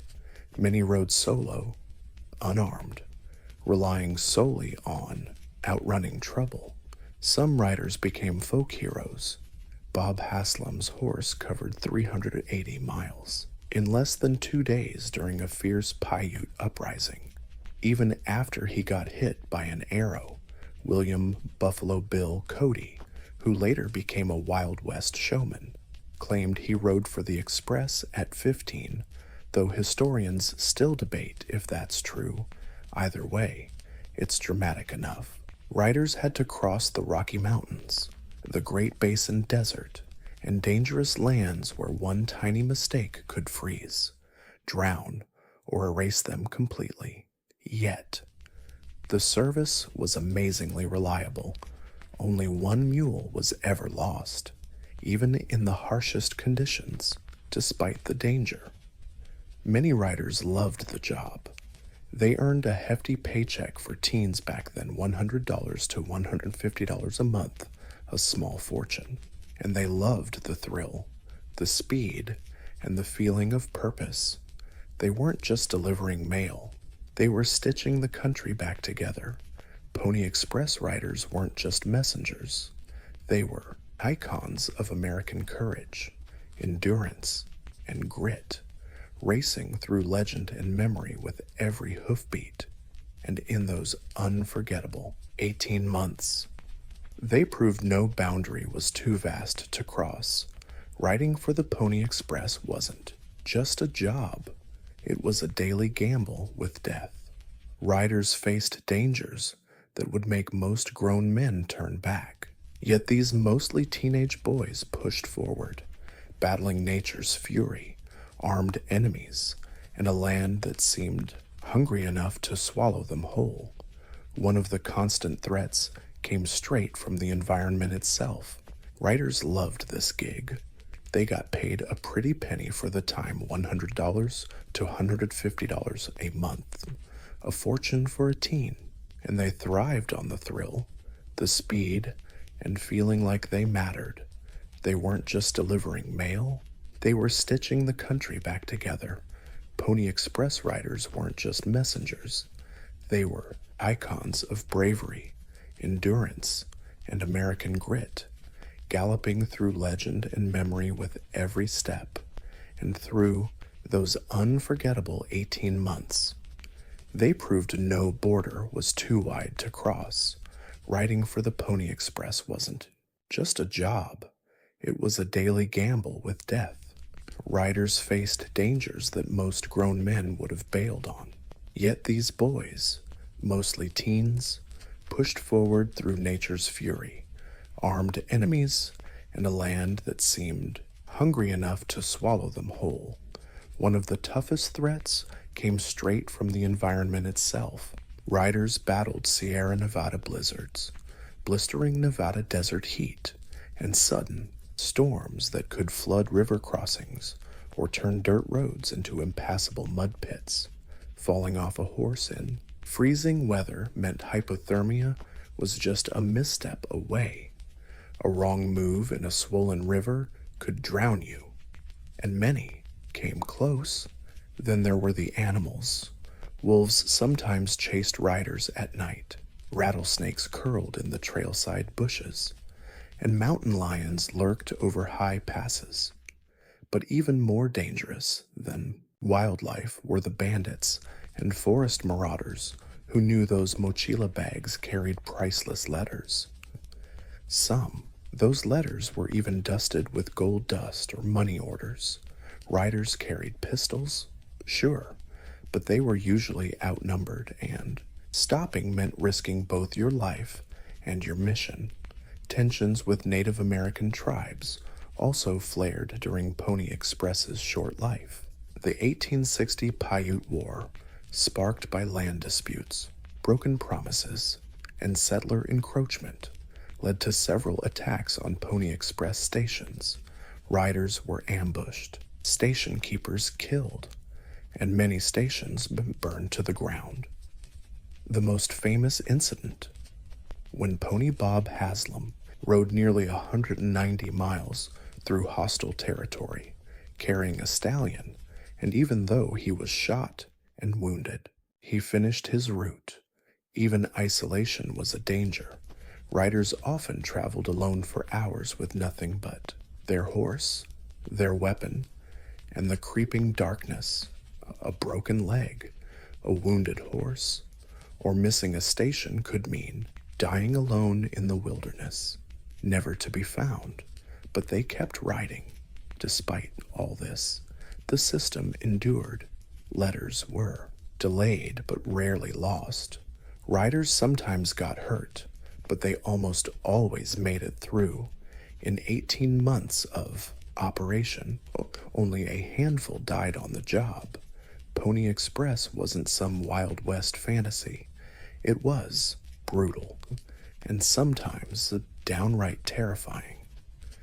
But surviving those dangers made the riders legends, proving even. The roughest terrain could be tamed at least long enough to deliver mail. Though Pony Express only lasted 18 months, its impact on the U.S. was fast, deep, and undeniably profound in a country on the brink of civil war, desperate for unity across vast lands. The Express proved one thing loud and clear. Distance was no longer destiny before Pony Express. It took weeks to send mail from the East Coast to California. Big political decisions, business deals, and personal news often arrived too late to matter. But with the Express, mail could reach San Francisco in just 10 days. Suddenly, Californians weren't so isolated anymore. Businesses got bolder. The press could report nearly real-time news nationwide. Families felt closer, and most importantly, the Union felt more connected, a crucial thing with Civil War looming. Politically, the Express reassured the federal government that the West was within reach. It symbolized strength and unity at a time when division was dangerously close. President James Buchanan regularly got updates from California during those tense months before Lincoln's election. Thanks in part to the Express, economically, it laid the groundwork for transcontinental infrastructure. Stations built across remote territories became future sites for railroads, telegraph lines, and stagecoach routes. Many Pony Express routes later merged into longer-lasting communication systems. What once seemed a wild gamble turned out to be the blueprint for how America connected coast to coast. Culturally, Pony Express became the embodiment of pioneers' spirit. The press romanticized the riders, turning them into instant heroes. Young guys across the country dreamed of grabbing the reins, galloping through danger with a saddlebag full of destiny. The Express line became legendary even while it was running, captivating a nation hungry for symbols of courage and unity. Even after it ended, Pony Express kept shaping American identity. It stood for speed, bravery, sacrifice, and above all, grit. In just over a year, it did what steamships, Congress, and diplomacy couldn't make: a divided, sprawling nation feel whole. Pony Express didn't just deliver mail, it delivered the future, one step at a time, despite all its boldness and victories. Pony Express was doomed from the start. The problem wasn't failure, just a tech problem. No matter how fast a horse runs, nothing beats the speed of a single wire. Just 2 days after Pony Express officially kicked off in April 1860, the construction of the U.S. transcontinental telegraph system began, a way to send messages coast to coast in minutes, not days. Telegraph poles and wires were stretched westward from the Missouri River and eastward from California. Every mile of steel wire nailed another coffin shut for the express riders. By October 24th, 1861, just 18 months after the first ride, the telegraph lines spanned the whole country. The system went live and connected instantly. That very day, Pony Express delivered its last letter. The thunder of hooves was replaced by the rhythmic click of Morse code. But even before the telegraph, Pony Express was bleeding money. Legendary as it was a commercial disaster. Russell, Major, and Weddell poured over $700,000 into the operation and barely saw a dime back. No federal subsidies and sky-high costs horses, riders, station maintenance. Logistics Express was never a sustainable business model. It was built as a proof of concept, a bold ad for a mail contract that never fully happened. Russell himself faced financial scandal, and the company started to crumble. By the time the telegraph was done, the Express was in its final act, heroic, beloved, but totally obsolete. Yet the ending wasn't bitter at all. Pony Express's goal to prove that fast coast-to-coast communication was possible had been nailed. The riders moved on to other frontier gigs at stations, were repurposed or left to rot, and the whole country looked ahead. The fall of Pony Express wasn't a failure. It was passing the torch. The horse gave way to the wire, which later gave way to radio, satellites, and the internet. But for a brief, dazzling moment, all of America marveled at teenage boys and strong horses conquering time and distance in a world obsessed with speed. Pony Express galloped into legend and left hoofprints no telegraph wire could erase, though it lasted just 18 months. The Pony Express rode straight into the mythology of the American West, becoming one of the most enduring and romantic tales in this country's history. Truth be told, it was a risky, short-term business venture, but in the public imagination, it became way bigger, a symbol of heroism, speed, and relentless pioneering spirit. Hollywood, cheap novels, and textbooks turned the Express into legend. The image of a lone rider, silhouetted against the sunset, racing across the plains with a leather satchel and a sharp-shooting sidekick stole the nation's heart. This wasn't just nostalgia. It was a moving national identity at a time when America was still finding itself. Pony Express told a story of courage, sacrifice, and unity through hardship. Characters like Pony Bob Haslam and Buffalo Bill Cody became frontier celebrities. Cody, whether he worked for the Express or not, milked the legend in his Wild West show, cementing the fearless teenage courier image in millions of imaginations worldwide. The Express became a symbol of grit, boldness, and everything Americans wanted to believe about their pioneering past. Monuments popped up quickly. Statues of galloping riders now stand in many towns along the old trail, from St. Joseph to Sacramento. Highways and bike paths follow the original route. Reenactments, museum exhibits, and historical tours keep the memory alive. Even the U.S.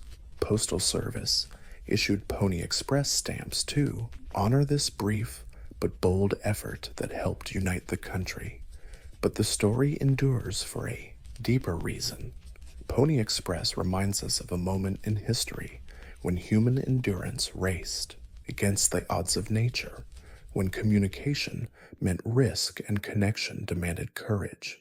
It tells us that, say the speed didn't come from satellites, but pure grit and an iron will to push through snow, deserts, and darkness with only a horse and a dream.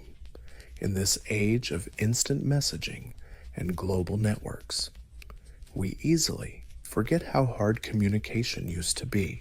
Pony Express stands as a tribute to those who conquered that struggle. Distances so wild, not bridged by fiber optics or electricity, but by sheer grit, stubbornness, and pounding heartbeats.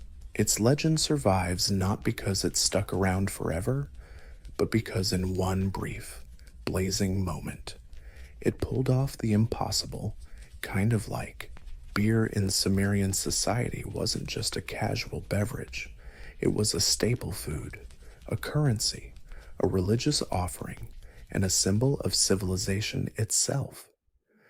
It's no coincidence. The oldest written recipe in human history isn't for bread or soup, it's for beer. Found on clay tablets dating back to around 1800 BC, the hymn to Ninkasi praises the beer goddess and doubles as a step-by-step brewing guide. Wrapped in poetic verses, Ninkasi wasn't some minor deity. She was revered. Brewing beer was basically a prayer to get her blessing. The brewing process was both practical and poetic. The Sumerians often baked a special bread called bapir from barley, sometimes sweetened with honey or dates. Then they'd crush that bread and soak it in water to ferment naturally. The result? Not anything like modern beer. It was thick, cloudy, low in alcohol, more like a nourishing drink, and it was absolutely essential for daily life. Water in the ancient world was often nasty and contaminated, but beer, thanks to fermentation, was safer to drink. This hearty brew was loaded with calories and nutrients, becoming a must-have in the diets of laborers, priests, and royalty alike. Workers on temple projects or irrigation canals were often paid in beer rations, sometimes several liters a day. Socially, beer was a communal experience instead of individual mugs. People gathered around big ceramic jars, sipping through long reed straws that filtered out the gunk. It wasn't just about getting drunk, it was about bonding, survival, and even worshiping the gods in many ways. Beer helped define what it meant to be Sumerian. It was woven into rituals, laws, agriculture, and the economy, a liquid civilization that was both a daily necessity and a sacred act, and it laid the groundwork for cultures across the ancient world. From the banks of the Tigris to the Nile, if the Sumerians sparked the spirit of beer, the Egyptians industrialized it. During the Old Kingdom era along the Nile, beer became more than a holy drink. It was a societal pillar, showing up everywhere from daily meals to offerings and funeral rites. Egyptian beer production was on a scale that dwarfed earlier methods. Huge breweries at major temples and palace complexes operated as part of the state economy. In fact, beer making was often overseen by religious institutions. Egyptians believed beer was a gift from Osiris, the god of agriculture and fertility, and it played a major role in rituals honoring gods like Hathor, the goddess of music, fertility, and joy, who was often linked to intoxication and happiness. The brewing process was similar to the Sumerians, but more advanced technically and on a bigger scale. Wheat or barley bread was partially baked, crushed into huge vats, and mixed with water. Dates or honey were tossed in for sweetness and to help fermentation in ceramic jars. The resulting drink was thick, unfiltered, and highly nutritious. Sometimes people even drank it with spoons instead of sipping casually. Residue, not just your average drunkenness. It's about bonding, survival, and even worshiping the gods, by many accounts. Beer helped define what it meant to be Sumerian. It wove itself into rituals, laws, farming, and economics. It was a loose civilization, both an everyday essential and a sacred act, and it laid the groundwork for cultures across the ancient world, from the Tigris River all the way to the Nile. If the Sumerians were the spiritual origin of beer, the Egyptians industrialized it. During the rise of the Old Kingdom along the Nile, beer became more than just a sacred drink. It was the backbone of Egyptian society, showing up everywhere from daily meals to offerings and funeral rites. Egyptian beer was made on a scale way beyond what came before. Saints, massive temples, and palace complexes. Big breweries ran as part of the state economy. In fact, beer production was often overseen by religious organizations. Egyptians believed beer was a gift from Osiris, the god of agriculture and fertility, and beer played a major role in rituals honoring gods like Hathor, the goddess of music, fertility, and joy, often linked with drunkenness and happiness. The brewing process was similar to the Sumerians, but upgraded in technique and scale. Wheat or barley bread was half-baked, crushed into huge vats, and mixed with water. They'd add dates or honey to sweeten it and help it ferment in clay jars. The result was a thick, unfiltered, super nutritious drink. Sometimes they even sipped it with spoons instead of gulping. Beer wasn't just for the living. Tombs were stocked with jars of beer for the afterlife, alongside bread and meat. Beer was so essential that a respectable trip to the afterworld without it was unthinkable. Recipes for the dead, beer lists offered to gods, and murals showing brewing all highlight its spiritual value. But beer also powered the labor economy. Pyramid builders weren't slaves, they were paid workers, and part of civilization's foundation. Beer was one of its founding pillars in ancient Mesopotamia, where ration that included beer sometimes up to 4 liters a day. Not a party perk, just the perfect combo of water, nutrition, and buzz. One archaeologist even called it the ancient Egyptian energy drink. The state kept tight control over brewing and distribution. Taxes were slapped on beer, and quality was strictly managed. Women, especially nuns and temple workers, often brewed the beer, cementing its link to family life and sacred power. In short, beer in Egypt wasn't some side note. It was center stage. It fed people, pleased the gods, and filled tombs, and like the Nile, it flowed through every nook and cranny of Egyptian life in ancient civilizations. Beer wasn't just a drink, it was Holy Communion. This frothy presence got invited to temples, funerals, and festivals. Fermentation wasn't seen as a chemical process, but a mystical transformation, a gift from the gods turning ordinary grain into a sacred liquid. Brewing was a spiritual interaction, and drinking beer was joining something way bigger than just staying alive. In Sumer, the goddess Ninkasi embodied this connection. Her hymn was both a prayer and a recipe, an act of devotion and a sacred brewing manual. Rituals might start with chants calling her presence before fermentation kicked off. The final beer was probably offered to temples, handed to priests, and even poured as libations to the gods. In Egypt, beer's spiritual use ran even deeper into religion. Temples brewed their own beer for daily offerings, sometimes hundreds of jars at once. At the annual drunkenness festival, worshippers honored the legend of Sekhmet, the lion-headed goddess of destruction, tricked into drinking red beer that looked like blood.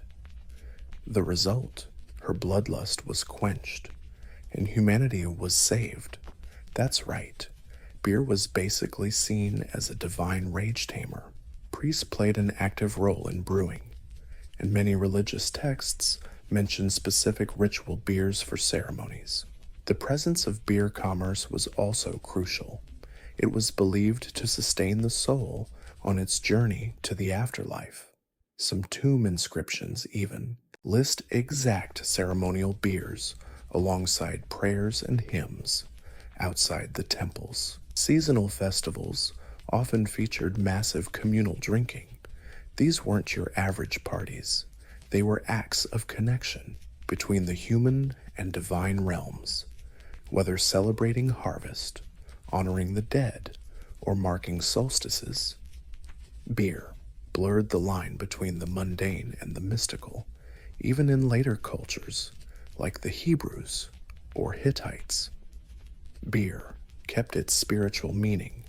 While wine was the elite's choice for rituals, beer stayed tied to fertility, land, and the working class, holding onto its ancient role as a solid, sacred force in the ancient world. Drinking beer wasn't just about quenching thirst, it was about syncing up with the cosmic rhythm, the gods, nature, and life-death cycles. Beer wasn't just a civilization's product. Maybe it even caused civilization itself. Some historians and archaeologists now think the urge to brew beer was one of the driving forces behind early agriculture and settlement. Sure, grains were grown for bread, but the idea that humans started farming partly to make beer is gaining academic traction. If that's true, beer isn't just a byproduct of civilization, it's one of its founding pillars. In ancient Mesopotamia, where organized agriculture first took root, evidence shows barley, one of the earliest domesticated grains, was valued not just as food, but for its fermentable sugars. After harvest, barley could be stored, ground, and used to make bread and beer. Unlike often contaminated water, fermented beer was safe to drink and lasted longer. This made beer essential for early communities, especially in dry or semi-arid regions, where water quality was sketchy at best, where water was unreliable. Brewing also demanded some serious social organization. Beer brewing needed tools, containers, controlled temperatures, and perfect timing. This pushed forward division of labor, tech innovation, and even early science. Clay tablets show ancient brewers understood fermentation well enough to replicate it consistently. Not bad for a time without thermometers or packaged yeast. In urban hubs like Uruk and Babylon, breweries became part of state economies and temples. Beer rations were handed out to workers, soldiers, and officials. Taxes could be paid in grain or beer, and since beer was tied to both economy and religion, brewing was strictly supervised and managed. That means beer helped boost bureaucracy, record keeping, and standardizing measurements. Beer also played a key role in developing trade networks. Regions rich in grain and brewing know-how swapped beer, ingredients, and brewing gear with neighboring cultures. Archaeologists have found clay jars full of fermented drinks at trade spots in the Levant and Egypt, proving beer was definitely worth shipping around. In short, beer helped humans stabilize, organize, and grow. It fueled laborers, connected cities, supported rituals, and justified grain farming. This bubbly beverage was more than a tasty treat. It was liquid infrastructure building the foundation of the ancient world. Sip by sip, long before breweries got industrialized or recipes got written down, beer was ladies' business. In many ancient cultures, brewing wasn't a man's job, but a family art almost, exclusively handled by women. And it wasn't just kitchen drudgery. Brewing was a sacred, skilled craft passed down from mother to daughter like a secret family recipe. In Sumerian society, beer was so tied to femininity that even the goddess of brewing, Ninkasi, was female. This wasn't just symbolism, it reflected the real deal. Sumerian women were the main brewers, both at home and in temples. Brewing and baking often happened side by side, both involving fermentation. While men ran politics and trade, women cooked up food and drinks to keep family and society fed. In Egypt, women kept dominating brewing, especially at home. Beer was brewed in clay jars, using lightly toasted bread made from grain, water, and flavorings. It was labor intensive but routine. Many women brewed daily or weekly, not just for family, but to sell or trade at local markets. Wealthy households had female servants or workers running small breweries. Tomb paintings and hieroglyphs often show women brewing, filtering, and storing beer, highlighting their central role in this crucial part of life. Women were also heavily involved in brewing for temples and rituals. Priestesses and temple workers supervised sacred batches used for offerings or religious festivals in some regions. Brewing was a symbol of social status and spiritual influence. These women weren't just cooks, they were guardians of sacred tradition. Over time, as societies became more stratified and beer got commercialized, men started taking over public brewing. But in the earliest chapters of beer history, women held the reins. They developed the methods, managed ingredients, and protected the knowledge. Interestingly, this tradition lasted into the Middle Ages. In Europe, many early brewers were herring catchers, women brewing and selling beer at home. Some even wore tall hats to market. A detail later twisted into the stereotypical witch image. But in the ancient world, a woman carrying a brewing pot was nothing suspicious. She was respected. She fed both gods and mortals, one batch at a time. Brewing back in the day wasn't just about luck and some magic dust. It was a craft honed over generations, mixing observation, trial and error, and a solid understanding of the environment. Sure, every culture had its own twist, but the core rules of brewing were surprisingly consistent: grains, water, fermentation, and time. The juicy details, though, are where it gets fun. The main grain used across most ancient civilizations was barley, though wheat had its moments, especially in Egypt. These grains weren't just picked because they were handy. They packed sugars and enzymes that were crucial for fermentation. Usually, the grains were partially husked, soaked, sprouted a bit, then mashed into a slurry or baked into special bread for brewing. In both Mesopotamian and Egyptian traditions, these bread loaves, called papier in Sumer, were smashed up in big clay pots full of water. The mix got stirred, sometimes boiled, then left to ferment. Wild yeast from the air or the pots themselves kicked off the magic. Nobody knew what yeast was, but they knew it worked. And some pots brewed better beer, probably because they still had yeast colonies hanging out. To sweeten or spice things up, brewers tossed in dates, honey, herbs, or spices.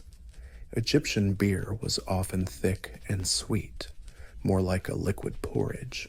Filtering was optional.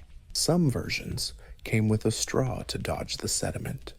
Others were so nutritious, beer was basically a full meal, especially for laborers and the poor. Which temperature played a big role in hot places like Egypt and Mesopotamia. Brewers had to time their work carefully and use cool pits or shaded courtyards to keep things chill. Sometimes beer fermented in sealed clay jars. Other times it was drunk fresh. Brewing gear included big clay pots, wooden paddles, woven materials, and sometimes stone heaters to warm the mix. Everything was handmade, and every batch was a little different. But the knowledge passed down orally or through rituals, preserved by repetition, also songs and prayers, like the hymn to Ninkasi. Far from primitive, ancient brewing was a clever adaptation to local climate, grains, and cultural tastes. It wasn't just about cooking skills, but a deep bond with nature, time, and transformation, a kind of alchemy where grains and water turned into a sacred social potion as beer became central to daily life. Its role expanded beyond homes and temples in many ancient civilizations. Beer wasn't just a drink, it was currency, a commodity, and an economic driver, from workers' wages to state taxes. Beer was woven directly into ancient trade. In Mesopotamia, beer was a key part of the ration system. Workers, builders, farmers, even scribes got daily beer rations as part of their standard pay. Quantity and quality varied by rank. Higher officials scored refined brews, while laborers got thicker, rougher stuff. Uneven tablets detailed these allocations, and thousands of ancient receipts show beer transactions, proof it was as valuable as silver or grain in the economic ecosystem. Brewing itself became a legit profession. Breweries, often attached to temples or estates, needed teams of grain collectors, millers, bakers, fermenters, and haulers. Some regions specialized in beer, creating local styles and establishing trade routes. These beers weren't bottled or shipped like today, but could be transported in sealed clay jars with wax or cloth lids. Merchants traded beer for goods like wool, pottery, and olive oil. In Egypt, the story was similar.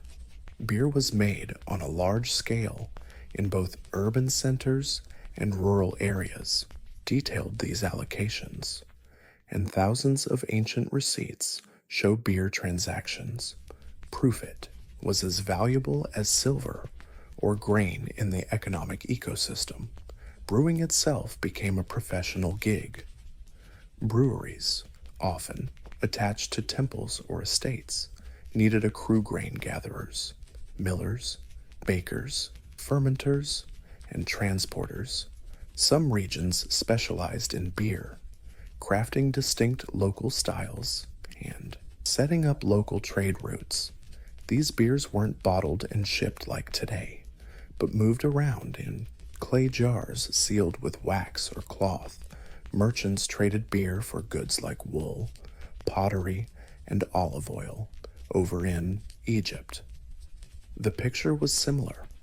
Beer was mass-produced in urban centers and rural areas alike. Breweries were often tied to state granaries, and their output supported workers, soldiers, and temple activities. Beer was taxed, tracked, and stockpiled like any strategic resource.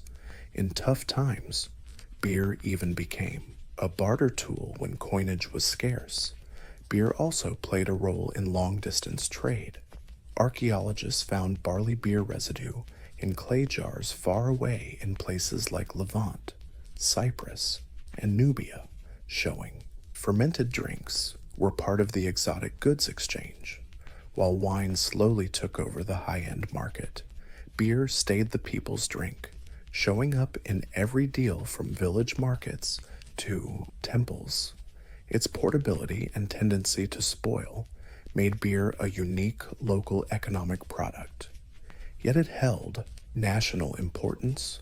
Brewing supported farmers, artisans, merchants, and priests alike. Beer was both a daily necessity and a piece of state infrastructure.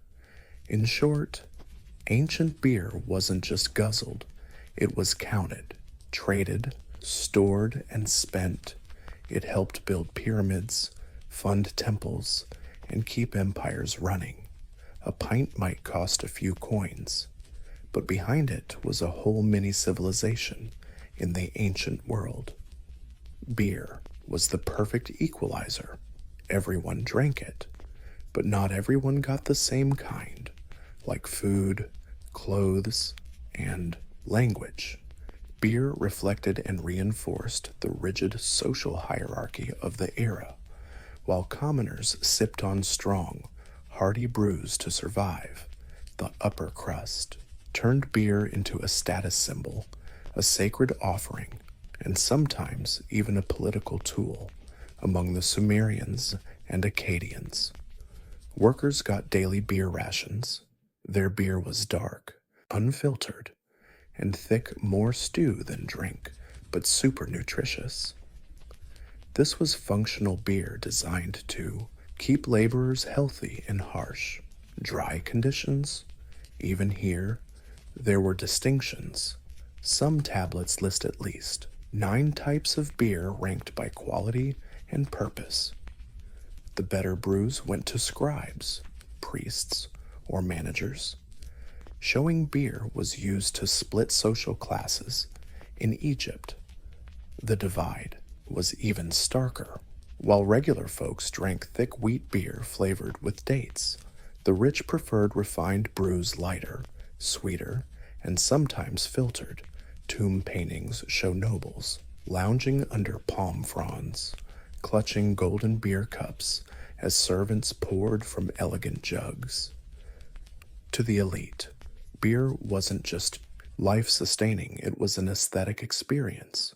Pharaohs and their families received daily beer offerings, usually alongside wine and bread.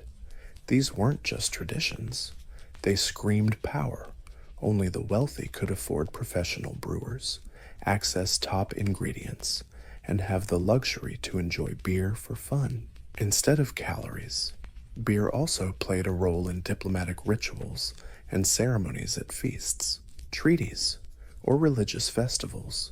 Serving quality beer showed wealth and respect. Failing to provide it could be a major insult. Interestingly, the brewing profession itself mirrored this divide.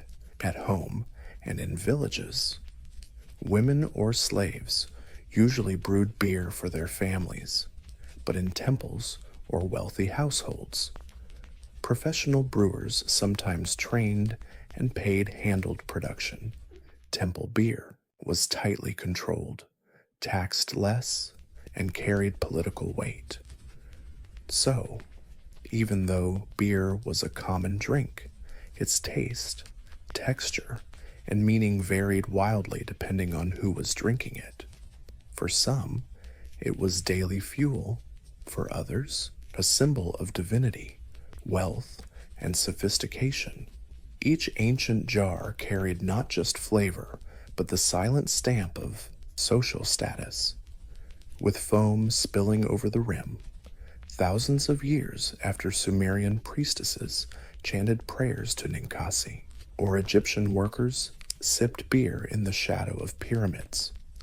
The legacy of ancient brewing survives in our recipes, rituals, economies, and cultural memory. Beer, maybe more than any other drink, links us to civilization's earliest expressions. Modern brewing owes a huge debt to the ancient world. It could be seen as insulting. Funny enough, the beer-making craft itself mirrors this division. At home and in villages, women or slaves usually brewed the booze for the family, but in temples or posh households, professional brewers, sometimes trained and paid, took over production. Beer flowing from temple vats was more tightly controlled, taxed less, and packed with political clout. So, even though beer was the popular drink, its flavor, texture, and meaning varied wildly depending on who you were. For some, it was daily fuel. For others, a symbol of divinity, wealth, and sophistication. In every ancient jug, beer carried not just taste, but the silent stamp of social status. With foam fizzing at the rim, thousands of years after Sumerian priestesses chanted prayers to Ninkasi, or Egyptian workers sipped beer in the shadow of pyramids. The legacy of ancient brewing lives on in recipes, rituals, economies, and our cultural memory. Beer, probably more than any other drink, connects us to the earliest signs of civilization. Modern brewing owes a huge debt to the ancient world. Many techniques we take for granted today, like grain malting, wild yeast fermentation, adding herbs or fruit for flavor, were pioneered by brewers without microscopes or thermometers. They relied on intuition, tradition, trial and error, guided by oral wisdom and spiritual reverence. These methods laid the groundwork for what later became the science of brewing in ages to come. The ancient attitude toward beer still lingers in cultural traditions. In places like Ethiopia, Peru, and rural Eastern Europe, folks still brew beer in clay pots, often using time-tested family recipes passed down through generations. Echoes of Sumerian and Egyptian kitchens. In these spots, brewing beer isn't just a hobby or a business. It's a community ritual, just like it was 5,000 years ago. The symbolic power of beer still holds strong. Festivals, holidays, and social gatherings worldwide still treat beer as the main event, the drink of celebration, bonding, and identity. Even sharing a pint at your local pub channels the spirit of those ancient Sumerian clay pots and communal reed straws. Beer as a bridge between people, academically speaking. Studying ancient brewing has spun off a whole new field called archaeobiology. Using residue analysis, scientists have recreated ancient beer recipes, brewed them, and even sold them on the market. Experimental archaeology projects have nailed brewing beer from recipes found in ancient Egyptian tombs, giving modern folks a literal taste of history. Maybe most importantly, ancient beer reminds us that civilization wasn't just built on conquest, stone, or steel. It was also built in kitchens and breweries, by everyday people turning grain and water into life, economy, and culture, made by women, consumed by workers, and offered to gods. So next time you raise a glass, remember, you're not just drinking a beverage, you're partaking in one of humanity's oldest and most popular rituals, a legacy brewed over millennia and still evolving everywhere around the world.